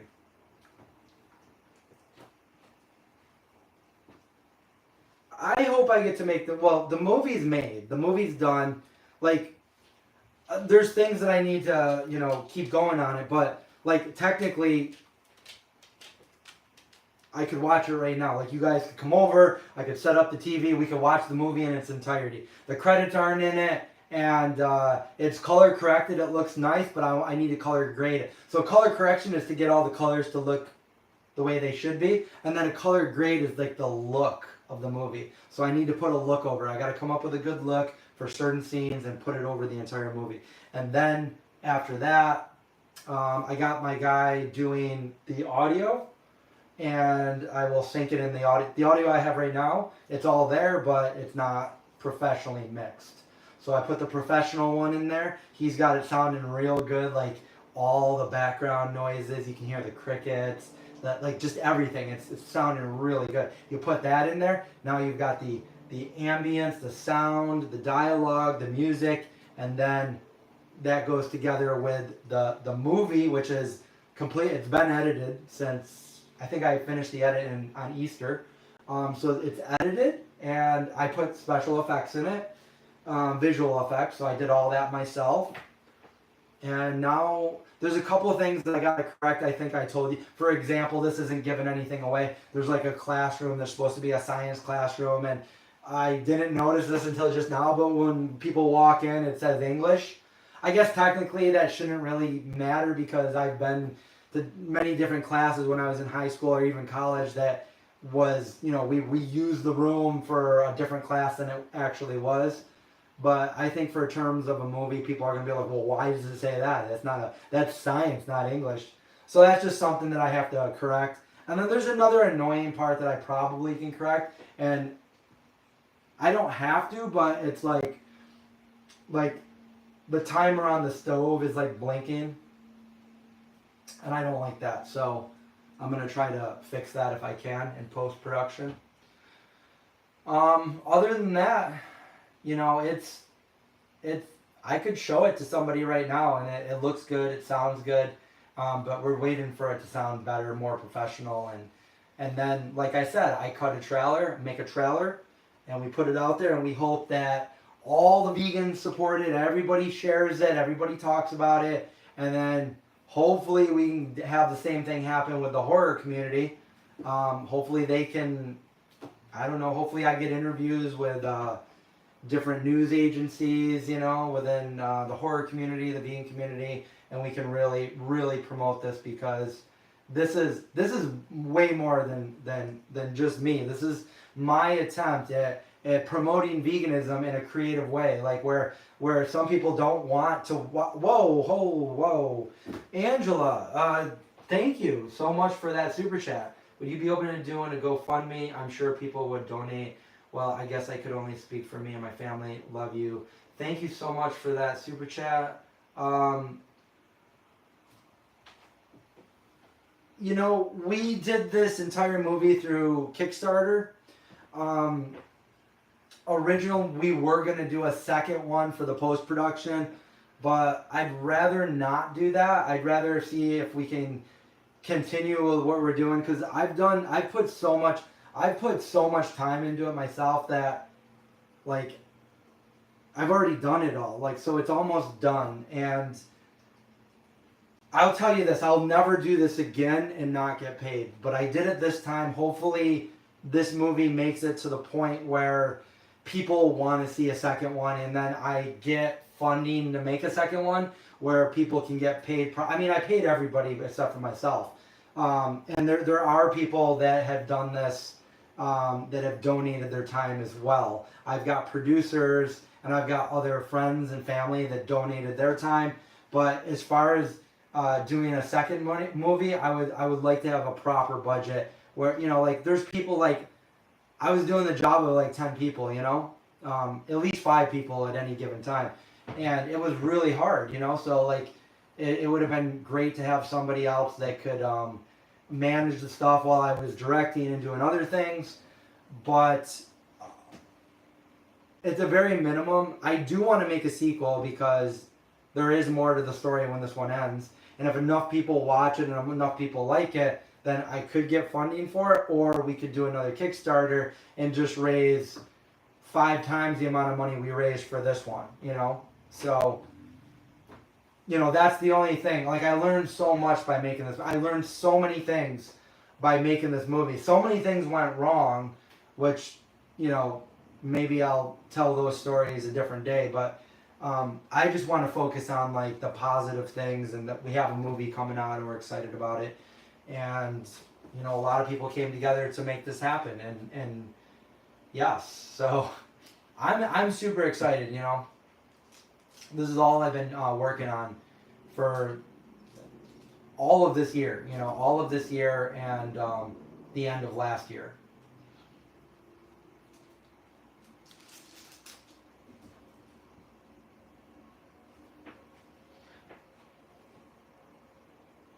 Yeah, I thank you guys for the super chats. They definitely help. As far as promoting veganism in a creative horror movie, I don't think people have done this. People have not done this, and it's my way of contributing something more to the animals, to veganism, and I did it through a horror movie, something that I'm passionate about, something that I love doing, and something that I thought up many years ago. And I finally, you know, it's always been my dream to make a movie, but if I can make a movie and also promote veganism, like that's a win-win right there for me. So hopefully people that have never thought about going vegan or think poorly of veganism, maybe they can change their mindset, you know, after watching this movie, because I think I think I do it in a very specific way that would, you know, hopefully make people think, you know, so that's another thing that's why. Yeah, I do have PayPal. It's under my my email, PayPal, zombiegate@gmail. Yeah, that's the only thing. Yeah, YouTube does take a percentage. Actually, I think if you go to theveganzombie.com, there's a donate button that'll go right there on the side. It's been there for a very long time. I think it's still there. if anybody ever wants to ever donate, then yeah, it's very much appreciated. I don't ever ask for people for things, but you know, obviously, I just need this movie to get done, and then I can focus back on the YouTube videos, and hopefully at that point. So I've been editing now for over 30 years, about 34 years. I've been editing, and more of it in a professional manner for the past 15, 16 years, and I've learned a lot over those years. But I would say over the last 2 years of making this movie, I've really honed my skills as an editor, and I've learned a lot, you know, and I've done a lot of problem solving, and so I could probably pick up some gigs editing. It's not actually my favorite thing to do, but I know how to edit, and I can edit very well. So the other thing is getting back into After Effects, doing special visual effects and stuff. That's something that I used to do when I first started the channel, and then I kind of stopped doing it. So I relearned a lot of the stuff, and I've learned some pretty good stuff again, and I put it in the movie. So I've done it all myself. I've done the visuals, the edit, and now something that I'm very bad at, I took a couple courses of it over the last couple weeks, is coloring. I've always known generally how to do it, but I took a professional, you know, course, and I learned some pointers, and I think it's looking really good now. So I've colored a entire feature movie now. So yeah, I've learned a lot through this movie making experience, and there's definitely things that I would do differently. But what I can say is you got to start somewhere, and you know, even if I was a little bit, you know, wary going into it, I know that I directed some bigger YouTube videos that I did over the years, and you know, the first one I ever did that was big, it was like, I don't know what I'm doing, like what am I doing, like how am I directing all these people? And it's like, just don't let anybody know that you don't know what you're doing, and just do it. So like that's pretty much what I did on the first one, and the second one was a little bit easier, and it got more comfortable. And then when I did the movie, like I'm like, okay, all I have to do is what I did there on a way bigger level. And then I did that, and then now I'm confident that, you know, things that I've learned and things that I would do differently, if, you know, when I do the next one, like I'm confident going in, like I can direct a movie. I pretty much did every job there is to do as far as the movie goes.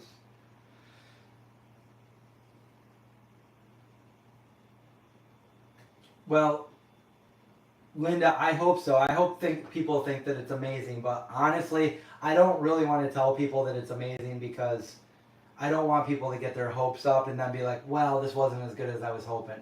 You know, like I want you to go in there, I don't want you to think it's going to be the best movie ever. I don't want you to think that it's going to be amazing. Just go in there and say, hey, this is the movie that we made under a strict, very low budget with the constraints that we had and the problems that we had, and know that it's not going to be perfect, but we did our best for what we have here.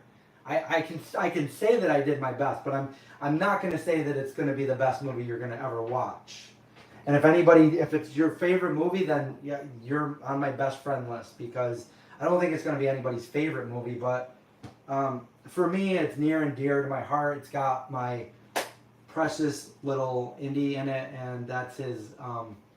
This will be the last, you know, video you guys, feature movie that you guys will ever see with him in it. He passed away 2 months ago, and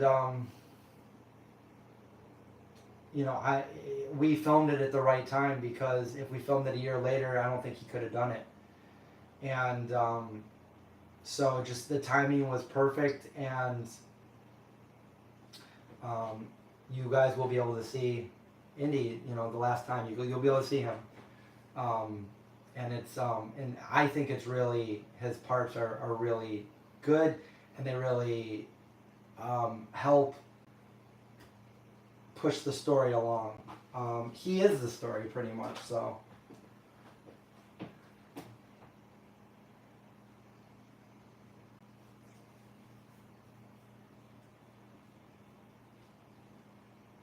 So yeah, I'm excited for it. It's coming soon. I don't know how or where it's going to be able to be seen. I don't know when exactly it's going to come out, but I will have, if everything goes right with the sound, I will have a trailer cut as soon as I get that sound. I'm hoping to get the sound the first week or so of August. And between that and me trying to like scramble to move all my stuff out of here, probably put it in storage, I will do my best to get a trailer cut. Yes. And then once the trailer's out, then I don't need to say this. You guys can just watch the trailer and make your mind up yourself. Like, hopefully it's, yes, I want to see this, and it's fun. It's a fun movie, you know. Like, again, it's not the best movie, but I can say that I think, even if I try to take myself out of all the biases, which I don't know if I can do, I think the story moves along pretty good. I don't really think, as long as you're listening to what's going on, you're paying attention, you're not looking at your phone, as long as you're doing all that, I think that there's not really any boring parts that's going to make people be like, I'm bored, whatever. I think it pretty much moves along all the way until the end. And, you know, I did my best to make it so there's like no plot holes or anything like that. So we'll just have to wait. And like, I'm really looking forward. The best part for me always when I make a YouTube video or anything is always like when I'm done and I'm just watching and I'm reading everybody's comments and I'm seeing what people think of it, like whether they think it's completely trash or they love it or whatever. So like, I can't wait. It's been way too long and I need to be done with this because it's taken way too much out of my life, but I need to be done with this, and I just want to see what people think of it, you know. Like, I'm sure people will write bad reviews, you know, that's going to happen, but like, I just want to know what people think, you know, like, especially you guys that support the channel. Like, I don't know what people that have no idea who I am and no idea what this movie is about, I don't know what they're going to think. But at least you guys know that, you know, it's coming from here, and we did have a very small budget and we did have problems and we did the best we could. So yeah, I wanna there'll probably be a few reveals I didn't wanna, but I think I'm gonna have to. I think for the most bang for the buck, I'm gonna have to do a couple of reveals in the trailer, which are gonna mean give a couple things away that normally I wouldn't want to, but I don't know how else to get people excited about a movie that nobody knows anything about unless I do give a couple things away, you know. So I think that's what I'm gonna have to do. It's nothing like that. I'm not giving away like anything about the movie or the plot. Maybe just like who's in it and stuff like that. Which originally I kind of wanted to keep a little bit of secret so people could be like, oh my god. But you know, doing the trailer, I think that might just make people be like, oh, now I got to see this now. Like, you know, who cares if Vegan Zombie did it? Like, I want to see this guy in it, or, you know, this person, whatever. So I've gone back and forth on that, you know.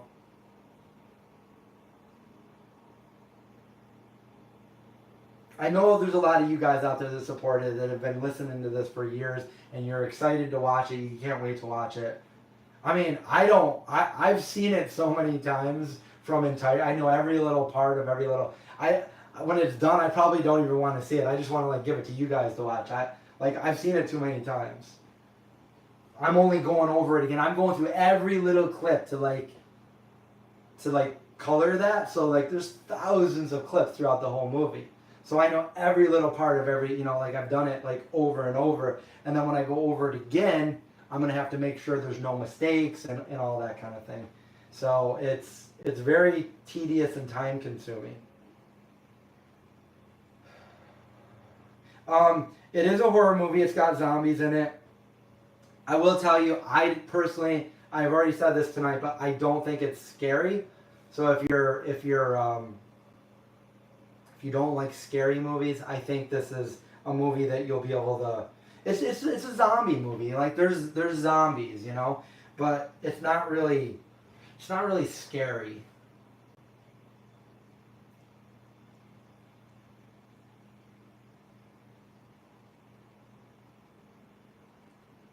Although maybe just my interpretation of scary is different from yours, and you might be horrified from it. I did show one friend, and she couldn't watch it, and I'm like, really? And she's like, I just tell me when it's over. I'm like, we were like halfway into it. I'm like, if you can't watch this part, then we might as well turn it off. We might as well turn it off right now, you know, like. So I had to tell her what everything was, you know, as far as like the special effects, and yeah. So some people are afraid of it, like a lot, like different. Like for me, it takes a lot to like, for me to I can't find like a scary movie that I won't watch. But other people get super scared.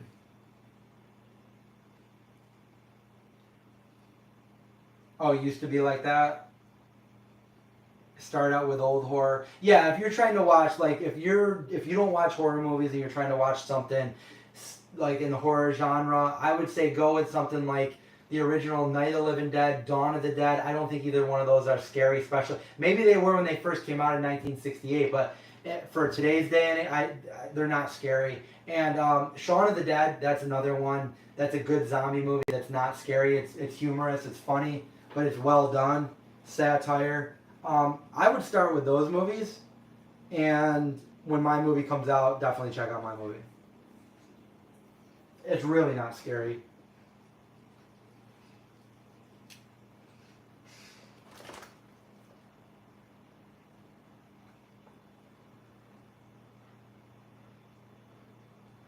Yeah, Nightmare on Elm Street was one of the scarier ones when I was a kid. Freddy. Well, I'll tell you this. I kind of mentioned this last week.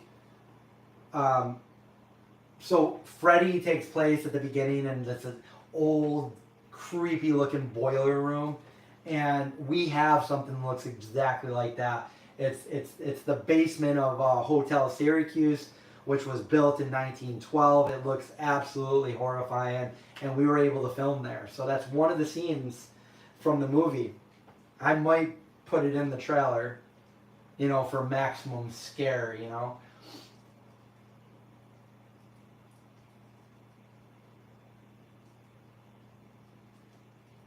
Do I know the big controversy between? Yeah, there's controversy of whether they're zombies, whether they're not. You know, like I like both. I. It doesn't really matter to me that one's. I try to make mine as realistic as possible. Like if somebody was a zombie for a longer period of time, they're going to be a lot slower, more decayed. Or if somebody had just turned it into a zombie, whether depending on how they turned into a zombie, they're going to be much more like rage, faster, stronger, that kind of thing.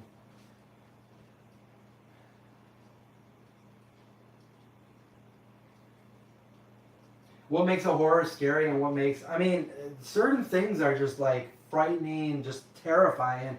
But you can still have a horror movie on like the unsettling things that are happening that just might be disturbing, but not entirely. Like I'll give you an example. I just watched a movie called The Coffee Table, and everybody was saying how messed up it was and everything, and it was a horror movie. So I watched it, and honestly, the thing that happens in it is pretty disturbing, but I don't think it was scary at all. Like, it, not one part of it was scary to me. I was disappointed. I didn't like it. I don't know. I think that could have just been a short film. I'm kind of mad that I wasted my time on it. But yeah, you can have something that's absolutely terrifying, and I don't think. I mean, what's happening in my movie is, I mean, if it was real life, it'd be terrifying. But we've seen it all, you know. Like, I mean, I'm saying. I did make this original, but like zombies aren't original, and there's zombies in it. But the things that are going on in my movie is original. And remember, I wrote this in 2009, before some of these other things that did come out some people will probably chime in and saying that it's already been done, but I'm not going to change my script because I wrote it before any of these movies or TV shows came out. So I'm still going with the fact that mine's original, even though it took me way too long to put out there. So anyway, yeah, mine's original, even though all these other shows have basically copied it. I'm not happy about that. That's why I sound like salty. But yeah, my original movie would probably not be scary, just because like we've seen zombies, we know zombies, you know. If you're scared of like any kind of horror movie, there's probably a few parts you might get scared. But if you're a horror aficionado, there's nothing that's gonna scare you in my movie. So we'll just put it that way. You know, I've had a lot of people say to me that they refuse to watch horror movies, but they want to watch this one. It's a vegan movie. The way I say it is like, I've had a couple people say this too. It's more of a movie about compassion and people with zombies in it, rather than being just a zombie movie. So, you like how I keep folding this strawberry cloth over here? I also got to do the George Lucas thing, you know? I really want to, like, this is my one thing. This is my thing that I dreamt of my most of my life since I was a little kid. And, you know, I put more into this than anything. So I'm going to merchandise this. I want to make some posters and I want DVDs. I even want action figures if I can get them. Stickers, t-shirts, you know, I want other t-shirts, A44 t-shirts and stuff. Indy is in it. I'm going to have an Indy I've always wanted an Indy t-shirt for the vegan zombie whatnot. I'm finally going to make an Indy t-shirt. So hopefully anybody that loves Indy or just loves German Shepherds or the movie just picks up A44 t-shirt. I got to get all these made. So that's why, another reason why my summer is, you know, pretty much me staying here, working on the movie, and then getting all this done as I'm moving. So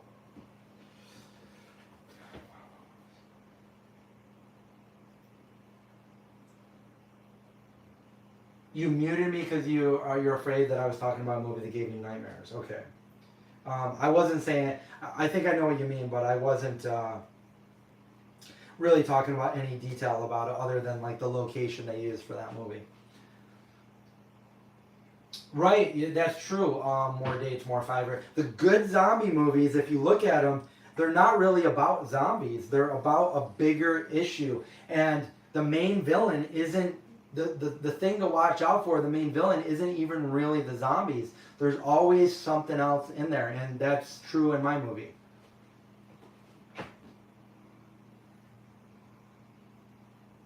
Like George Romero had like, if you know the original Night of the Living Dead, this is back in the 60s, black and white. He was one of the first people to put the leading character to be a black male at the time in 1968, and people asked him, he said, I didn't write it for anybody, I gave it to the best person, and that's the best person. And at the end it was, you know the ending, I won't give it away, but then Dawn of the Dead came, and the real issue there, they filmed it in a mall, and it was about consumerism. So he had like an issue for everything that he did, George Romero. And I do pay homage to him in my movie, George Romero. So, I'm ready for some strawberries.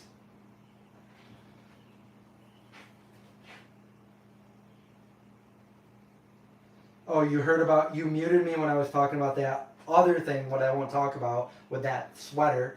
And then when I started talking about Indy, who makes everybody's days happy, when you're thinking about them. Then you unmuted it. Yes. They're coming to get you, Barbara. That was a Jeopardy question.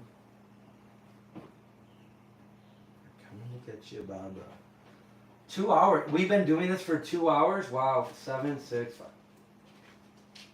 Wow. You're right. We have. Of course you're right. You're looking at the clock. I'm not. What are you doing?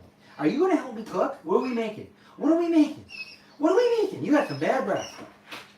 Here, I know what you want. I know what you want.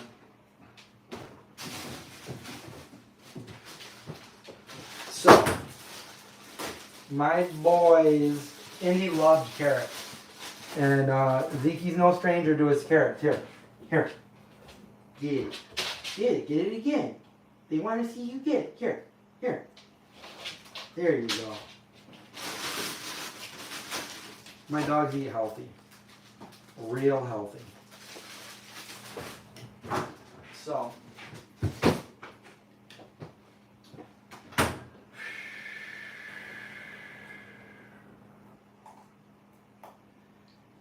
Yeah, I'm just having fun doing the live stream. If you're just joining us at the very beginning of this live stream, way back about 2 hours ago, we unboxed a bunch of things. So if you want to go back and check any of that stuff out, you can do that. Now we're just really talking about different things, vegan, movies.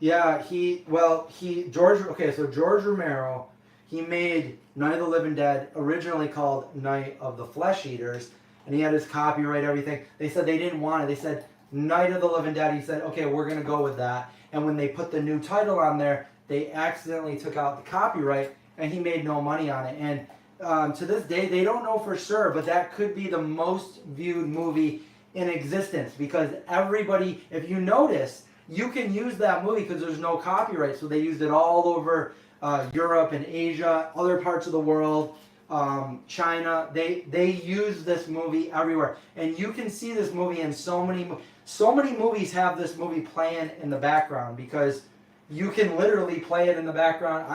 I streamed it once because there's no copyright on it. You could literally play that in the background without any copyright strikes.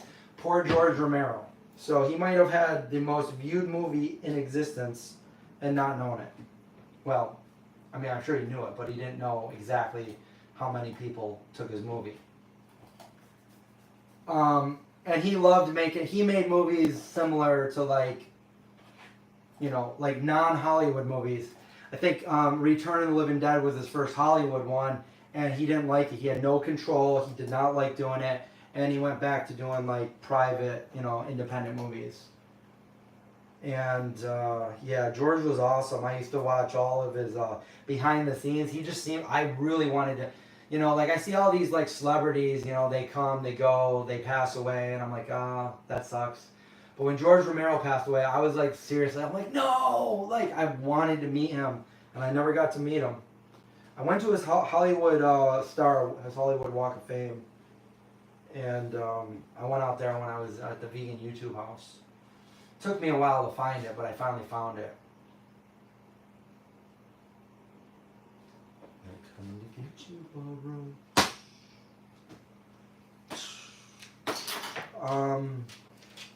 Yeah.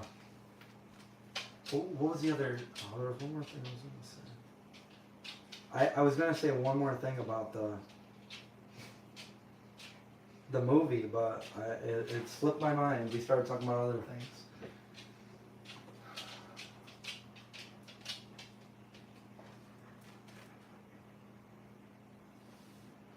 What was the last one that I liked of his? It was, I think it was Diary of the Dead. It was one of his last ones that he did. And it was more done like kind of like a found footage one. I know some people like those, some people don't, but that one was actually pretty decent. I liked it. Does Zeke have a cameo? No, Zeke was not anywhere near us making this movie. Indy was way more calm, and he loved being around me. He loved being on set. Zeke would have freaked out. Zeke freaks out as soon as we get out of this familiar atmosphere. So he's cool around me, but like once we get around other people, he just loses his cool. So there's no way we would have been able to make a movie with him. But Indy's always been just a cool, chill dude.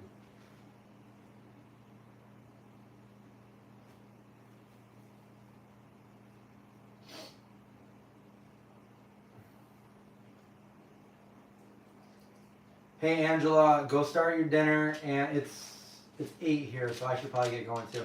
But thank you so much for that super chat, and nice having you here tonight. I appreciate that.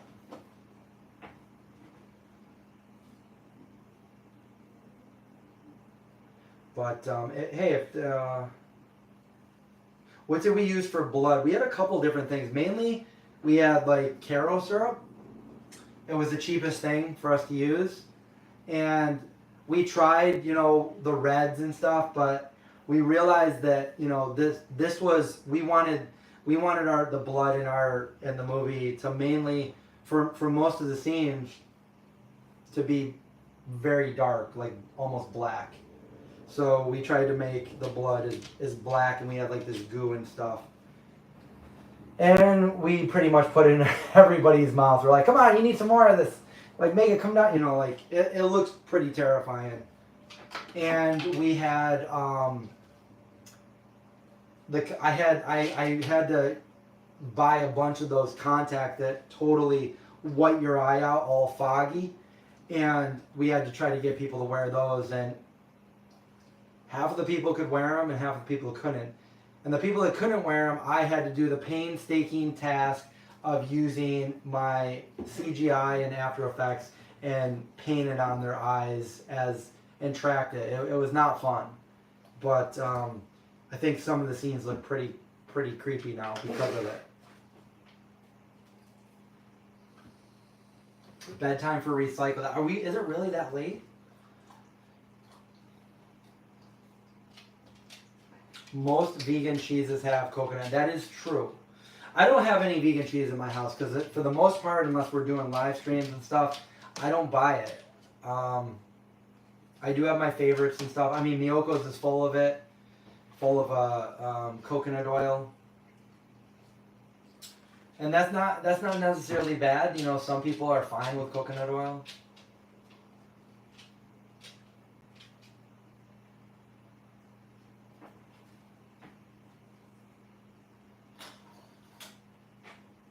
Yeah, they did the same thing on the one you were in, AJ. Good Omens. Is that out? I don't know that one.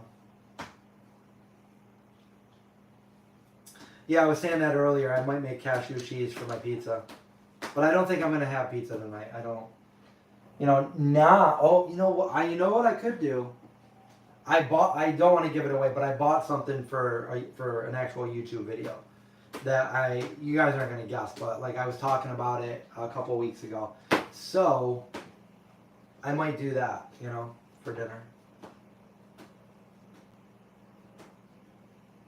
Is there anything I'm like still talking, but I'm trying to remember there was one more thing I was going to say about the movie. I'm trying to jog my memory, see if I can remember it. If not, if there's any other questions you guys have while we're here, if not, I'll probably get going too. Yeah, everyone's going to bed. Friday night, 8 o'clock, it's bedtime. Good Omens is a TV show that's now in its third season. Okay. Coconut oil in your hair, that's good. I've got, what is it, black? No, not, it's castor oil, not black. I just got castor oil. It's like gold. It's not gold. You can't sell it for like gold, but it's like a golden color.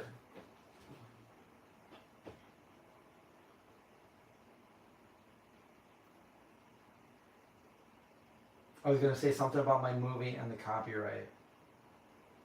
Well, I own the copyright for the script, and I own the trademark for the vegan zombie.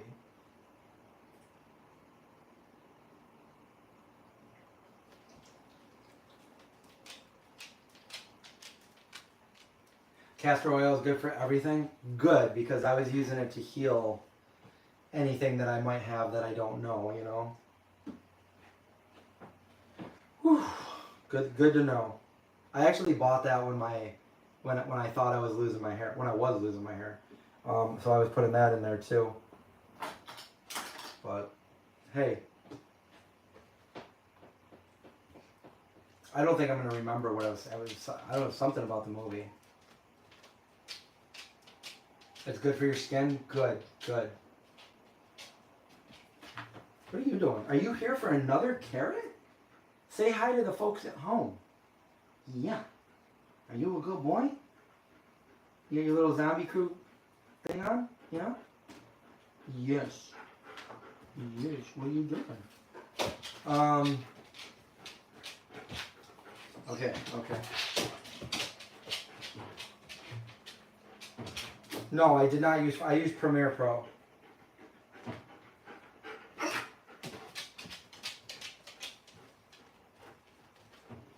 Yeah, I did all my editing and everything in Premiere Pro, including the color grade,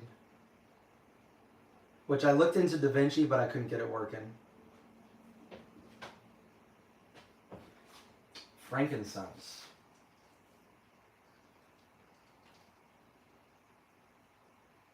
Zeke's doing good. He's over here, just being a Zeke. There he is. There he is. Look at that. Look at him. You being a good boy? You showing everybody how tall you are?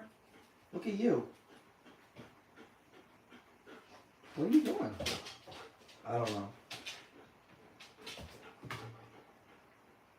He doesn't normally do this, so he must know you guys are like. He's like, what are you doing over here? You're just talking to your camera. Yeah, he might have to go outside, although I literally just put him out there before we did this, so I don't know. But am I going to vlog the move? I don't know. Should I? I don't know. I don't know. Probably not. I might say goodbye to the house. I do want to have a little premiere party here for like close friends that were involved with the movie, because we shot the movie here at this house, and then I gotta say goodbye. I'll tell you this much: when we first moved in here, when I first looked at the house, there's a very big hallway down there, and I'm like, oh my god, like it was literally right out of my mind from when I wrote the script of the movie. I'm like, we gotta have this house, like this is the hallway, and sure enough, that hallway is in the movie.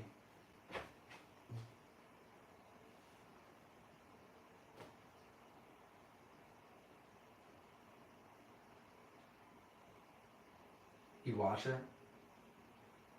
How many people here would watch whatever videos I put out? I mean, I gotta my normal videos. I feel like some people like, oh, I want to watch this video. I don't like these ones. I like these ones. Like, I like when he goes to the store, or I like when he just like when there's controversy and he's got to freaking put his foot down and say like, look, these people that used to be vegan, like, all that stuff.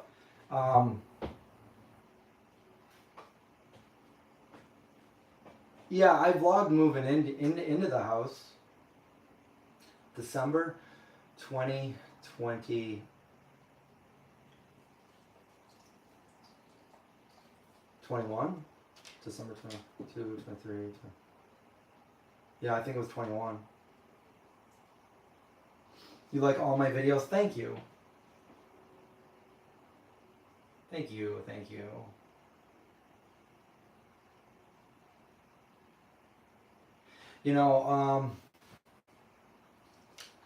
I do, like, as soon as I'm done with, and I don't have to spend all these hours on the movie, I'm going to probably do videos on the movie. I'll probably do YouTube videos talking about the movie and other things too, but I want to get like a presence. I mean, I have no other way to promote it. If nobody else helps me, then I have to do it through this is my platform, so I've got no other way to do it. So I'm going to have to, I've got a lot of behind the scenes.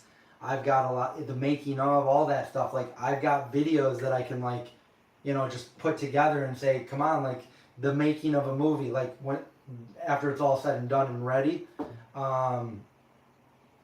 Hopefully we can get a lot of people to be interested in it. I don't want this to be like a flop. I mean, it comes out in just you guys watch it, and it never gets shown to the rest of the world or the amount of people that could see it. Like, I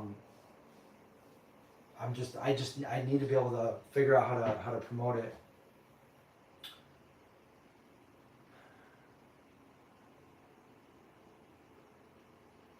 Yeah, I mean, I could do somewhat of a vlog, I guess, you know? I mean, you guys saw me vlog all those bins and boxes up in the attic. I gotta take all those back out of the attic. It's not gonna be fun.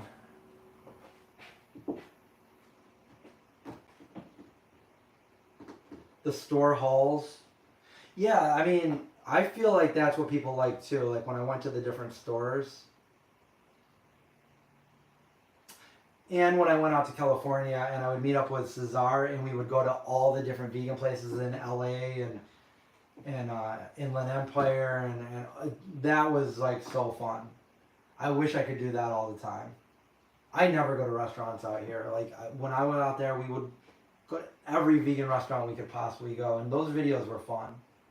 We'd go to like vegan festivals, like Eat Drink Vegan, the expo, like all that. It's just, yeah.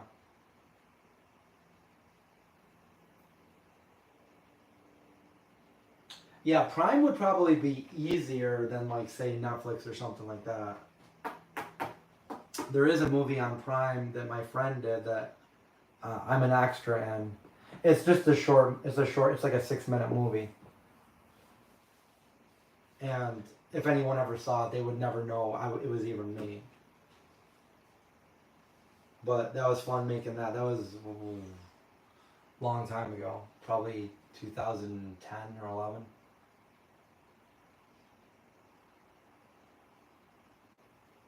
Yeah, that's what I did for a long time is just showed people like all the different vegan products. But I feel like so many people do that now that it's just, I don't know. And I feel like I've made so many different recipes on the channel that like, I don't know, like doing, all right, Linda, see you later.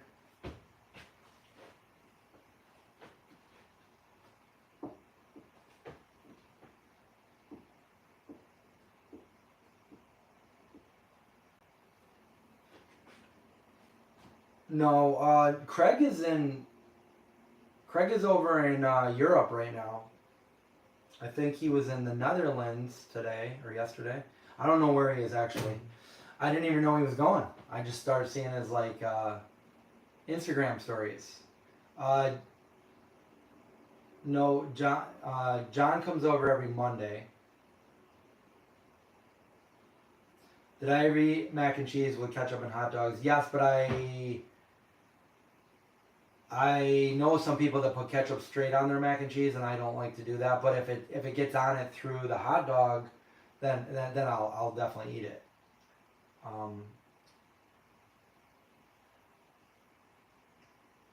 The overweight guy that I was helping be vegan. Which one are you talking about? Are you talking about my friend that got his cholesterol, the fire chief? Is that who you're talking about? He was only in like 2 of my videos. He was the guy that I grew up with. He lost, 30, 40 pounds and his cholesterol went down to good. I still talk to him, but he was the one that told me that John's shed burned down that we filmed the part of the movie in. Oh, you're talking about Josh? Yeah, I don't talk to him anymore. He's not vegan anymore. We don't talk. No.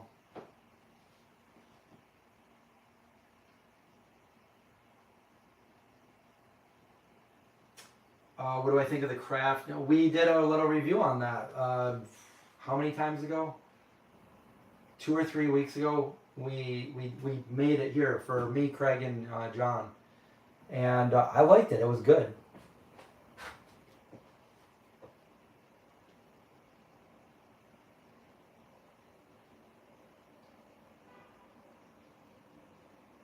Oh, somebody did? Oh, that's surprising. Somebody posted our mac and cheese on a subreddit. That's cool.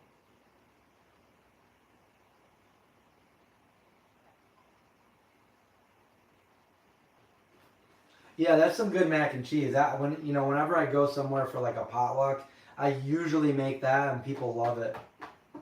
And you can like do it up however you want. Put a little bit more cheese on it, make it cheesier, put some more spices in it. It's like, yeah.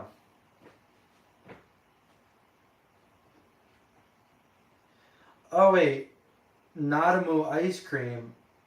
If you're talking about Cesar, when I was out in California, yeah, Cesar is vegan for life. He's part of the Save movement out there. If that's who you're talking about.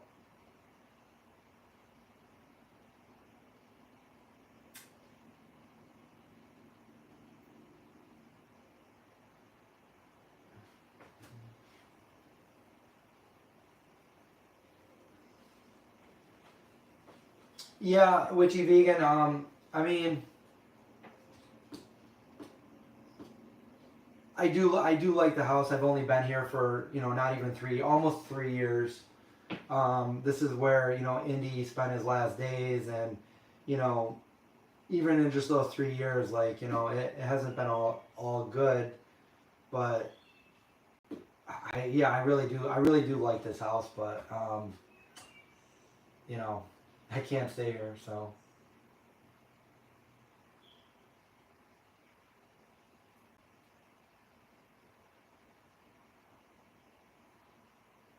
Yeah, I haven't seen Cesar in a while. It's been a while since I've been out to California.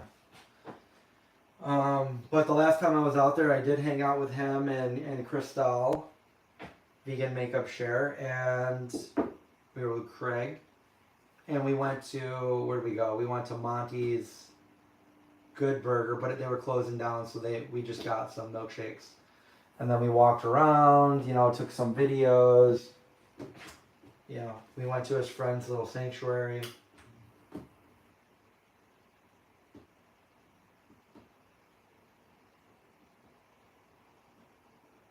Cesar, I got him to make a YouTube channel, and he only made like two or three videos ever. So technically, yes, he did have one, but if that's who you're thinking of with a bunch of YouTube, then that's not the right person. If you're talking about the other guy, Josh, he made a YouTube. I helped him make a channel too, and I haven't talked to him since the last time you saw the video. I mean, there's still a video that we filmed that I've never edited. We went. It was right before the pandemic. It was February of 2020. We went to Toronto, and we went to a bunch of different vegan restaurants there.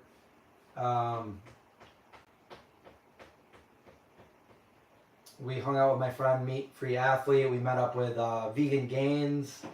I met him. We talked. We did some videos, and then I never edited that footage.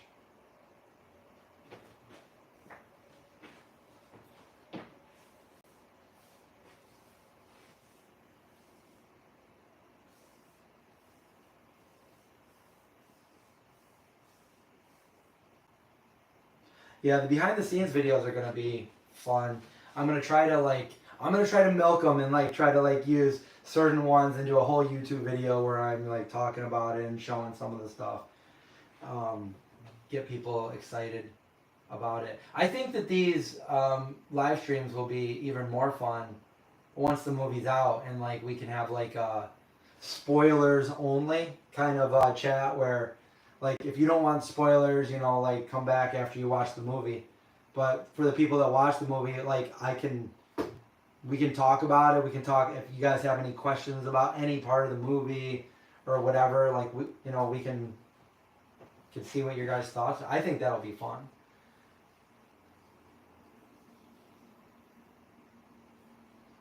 Yes, I've definitely been able to eat at some really awesome um, restaurants.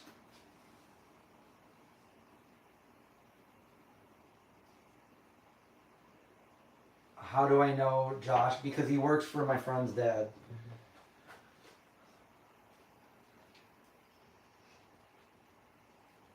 Wasn't one of my friends straight edge and vegan and no longer is? Did you know why? I mean, yeah, over the years, I have a lot of friends that were straight edge and vegan, and pretty much, and these are friends of like 30 plus years, so pretty much, I mean, most of them aren't anymore. I have one friend that I was pretty surprised to find out a few years ago that he wasn't straight edge, but he's still vegan. So he's been vegan as long as me. He's still vegan. But yeah, like most people that I know didn't stick with it for the long run. For me, it was for life. So.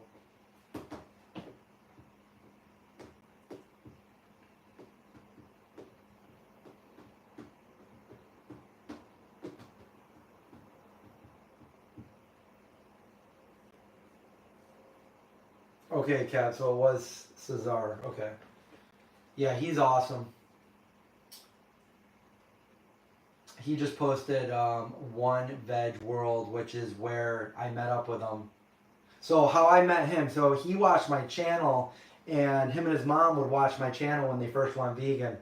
And I was at the expo one year, and I met him, and he came up and he he wanted to say hi to me and everything. And I said hi to him. I talked to him, and I saw his name. He said, "Yeah, if you're staying in the area, like call me up and we can hang out or something." And do you know how many people have like said that over the years about anything, and like you don't actually do it? But he said that, and I looked at his name tag, and it said Rancho Cucamonga. And that was where I was staying. The friend I was staying with lived there, and I looked at him. I'm like, "Oh, wait, that's where you live there?" I'm like, "That's where I'm staying." And he's like, "Yeah, let's hang out. Like, if you're there, we'll go out to eat." I'm like, "Oh, okay." So like, I got his number and everything, and I was staying at my friend's, and I'm like, "Hey, Cesar, you want to go out to eat or something?" And he's like, "Oh yeah." So he came over and he picked me up. And he brought me to this place called One Veg World, which is ironic because, well, not ironic, that's why I'm telling the story. He just posted it yesterday, and I reposted it today on my Instagram.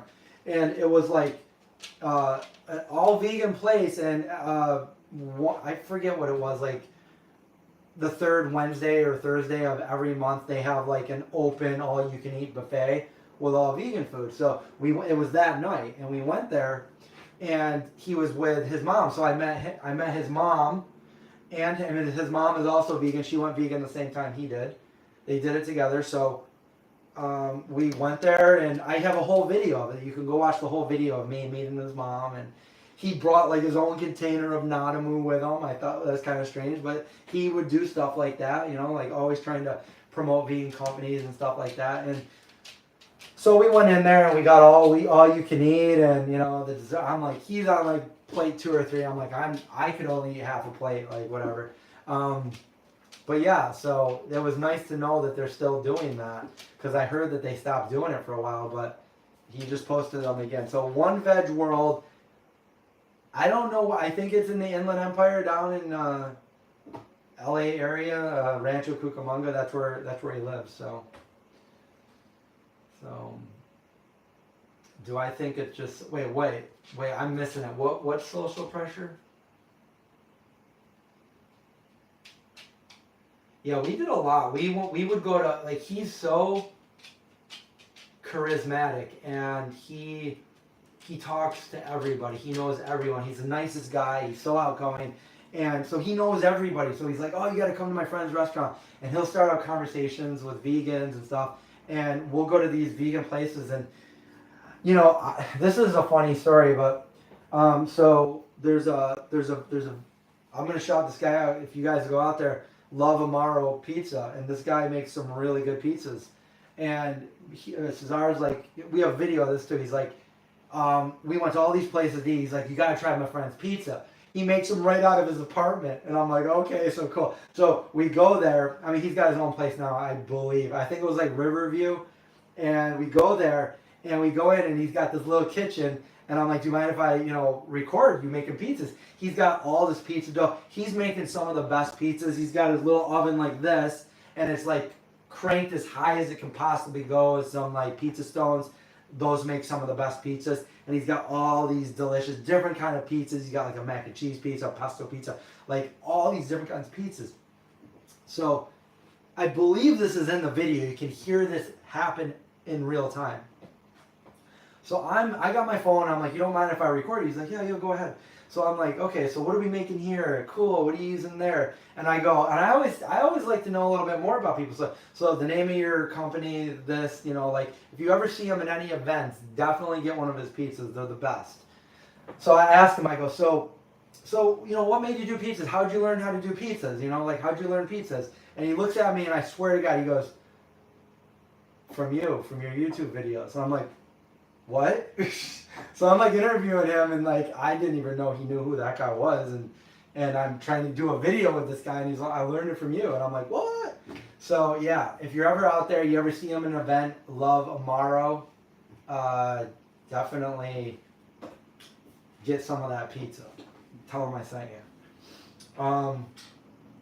But yeah, Cesar, you know, we went in there, and he gave us like this many pizzas. Like, I'm not kidding. Go watch the video. When we're leaving, Cesar's walking out with this many pizzas. And I brought half of them over to my friend's house I was staying with.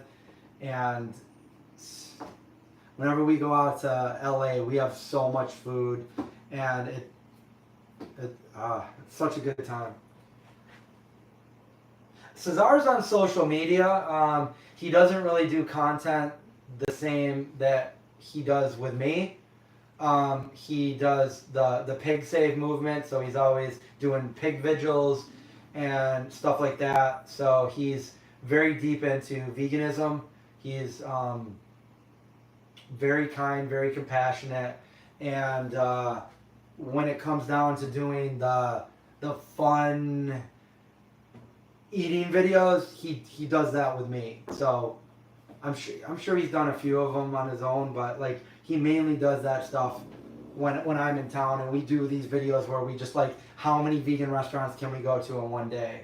And we did 10 in one day, and by the last one, like I was like passed out, I was sleeping. He's like, come on, we're here, and I'm like, oh, it's like 4 a.m, but like 4 a.m for me was like 7 a.m, because I'm on the East Coast, going to the West Coast. So like I'm like, okay, I don't know what's going on, but like let's go in, let's, you know. But he said next time I come out, he wants to do 11, beat the record. So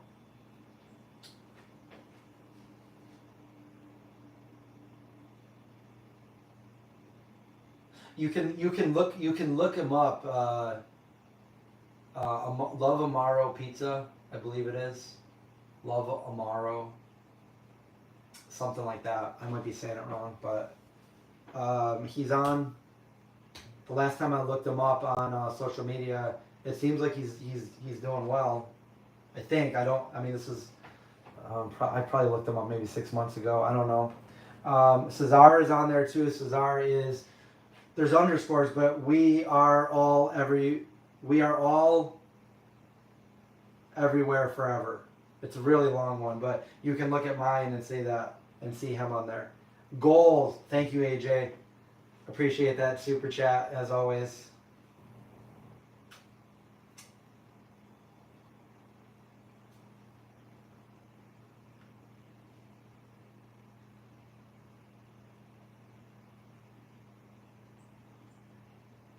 Yeah, I would love to go back and visit. Like, me and Cesar have like epic adventures. Like, when I go out there, it's like it's like I feel like he doesn't sleep. Like, you know, he picks me up and we drive like all over the place. We go to all these different places. It's so exciting. We meet all these awesome people. We eat all this great food. We do all this crazy stuff, and I've got so much content, and then we do it again. It's crazy. And then it's like, oh, see you next time you're here. He says he doesn't eat like that when I'm not around, like, because, like, I mean, he goes at it when I'm there. I couldn't do it. I literally had all this great food in front of me, and I could only eat like a little piece of each thing because we went to so many places. I'm like, I can't, I'm so full. Oh, but it was such good food too. And we even went to Donut Friend, my favorite donut place, vegan donuts.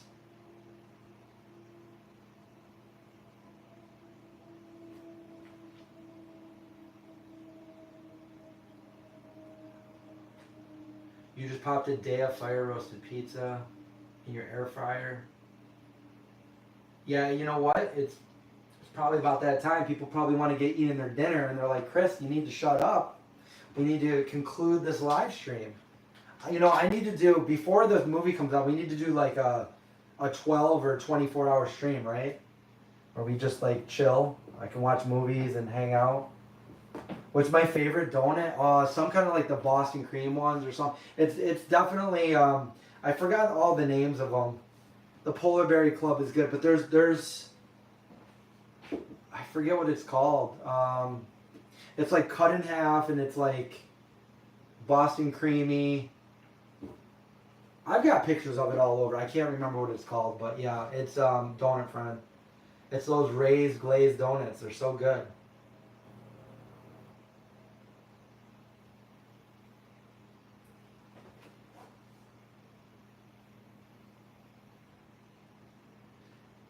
It was the first vegan channel you ever found. What channel is that? I didn't know even one vegan, and they were no vegan places to eat.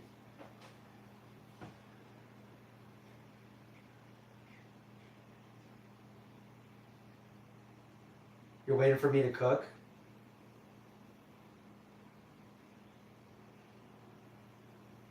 I don't really have anything here. I need to go to the store. Do I ever make donuts? No, unfortunately I don't. One year, John and I made some donuts. I remember we made green frosting because it was around St. Patrick's Day, and we were going to make a video on it. And these donuts were really, really good. But there was something that wasn't perfect, so we waited. We were going to try it again, and we just never did.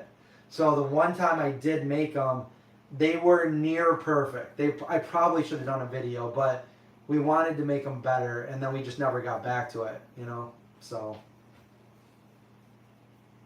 that was back in, like, I think 2014, long time ago.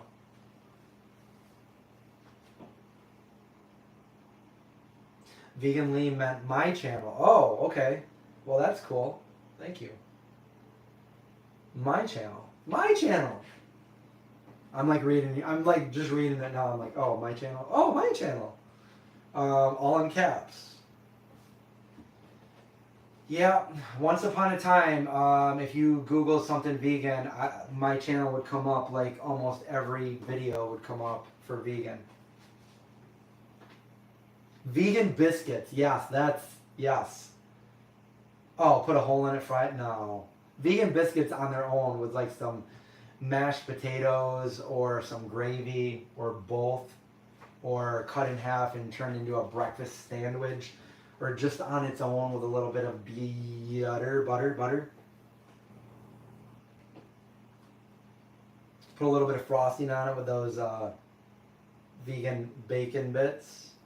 You didn't even say that. I swear I'm reading what you said and I just said that, but you actually didn't say that. Where am I coming up with this? Vegan steak and cheese. We called it the No Killy Philly. So we did that one, and we're saying we're going to make it a vegan cheesesteak, and we did a contest. We're like, whoever can come up with the best name, I forgot what you won. We featured you, and you won something. Maybe a t-shirt or something.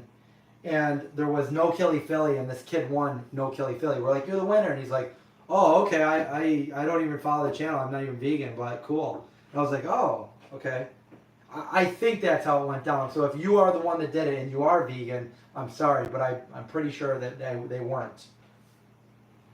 No Killy Philly. It went down in history in our cookbook, the No Killy Philly.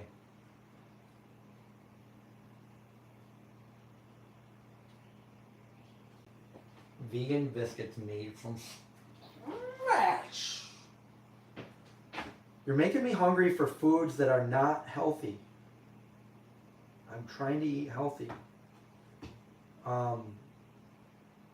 It's hard to find a good watermelon these days, but I hear that the Amish are selling a lot of stuff, and they usually have some really good produce. And there's also a stand down near where my parents live that I need to get out to, that I went to last year, and they had some pretty decently priced veggies. Like they had onions that big, and tomatoes, and watermelon. I gotta make my way out there. And they take cash, so just bring a little bit of cash and boom, boom, boom, boom, boom. Grab all your stuff, fresh corn, all that stuff.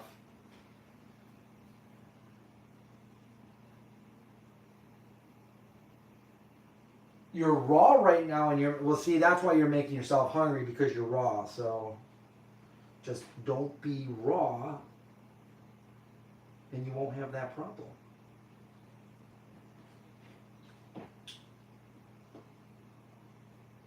I don't know. I like this thing. It's like a nice material. You know what? I wasn't hungry when I started this live stream, and now I'm kind of getting hungry. But I've got some things to save, and like what I want to do that would be really funny, I don't. I want to save it for an actual video. So I'm not going to do, because I've already filmed part 1 of this video, and now I got to film part 2 of it. So you'll see when the time comes. You had a nice watermelon.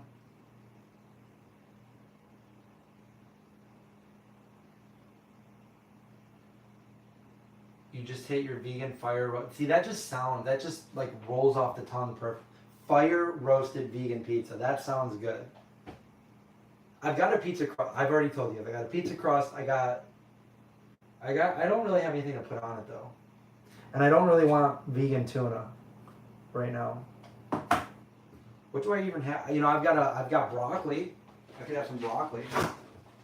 I might as well make some broccoli with something. Look at that. Broccoli. Look at that. Very good broccoli. I put it in some water so it would, because it was getting like a little bit flimsy. So now I want it nice, and I like it. I like the broccoli when I go to like an Asian place or a noodle house, and I get my stir fry or whatever, and then you get that broccoli. It's just, it's not completely tender, but it's so good. I feel like I'm eating so healthy when I eat broccoli like that. And then I scoop up the General Tso's or the, you know, put that on, and it's like, okay, now I'm not so healthy, but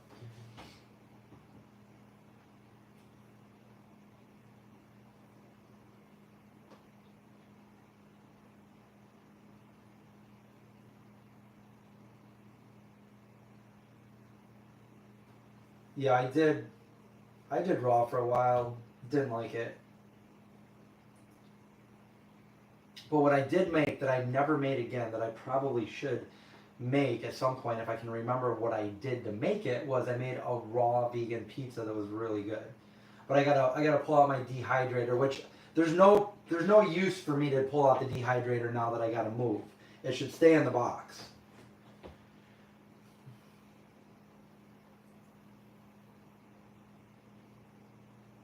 You could eat this like this, raw broccoli. I mean, that's some good looking broccoli.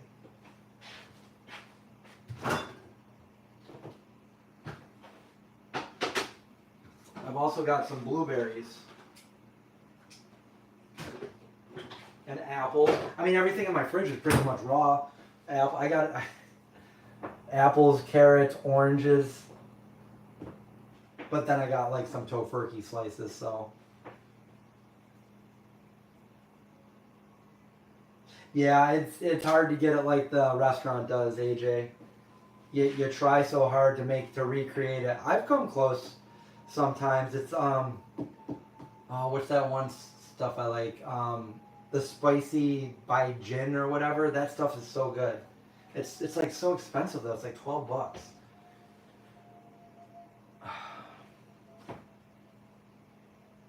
Raw burgers and cookies.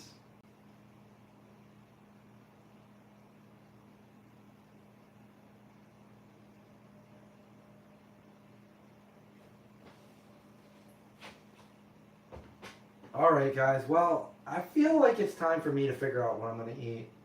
Go outside with Zeke, drink a pitcher of water, and clean up this mess.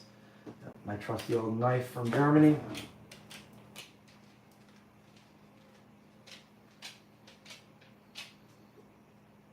it falling apart?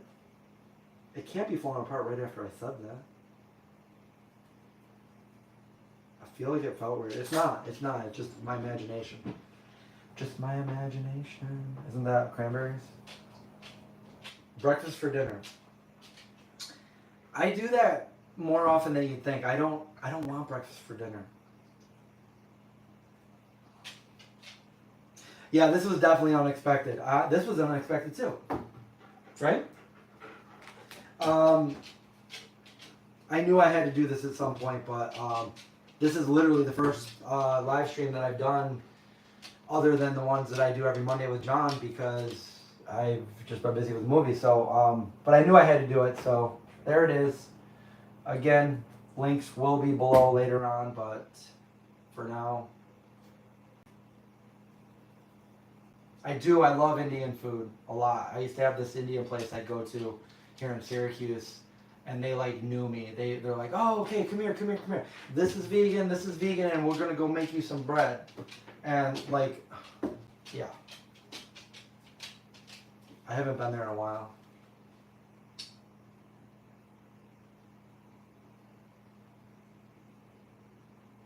I could make a tofu scramble. Scramble and broccoli.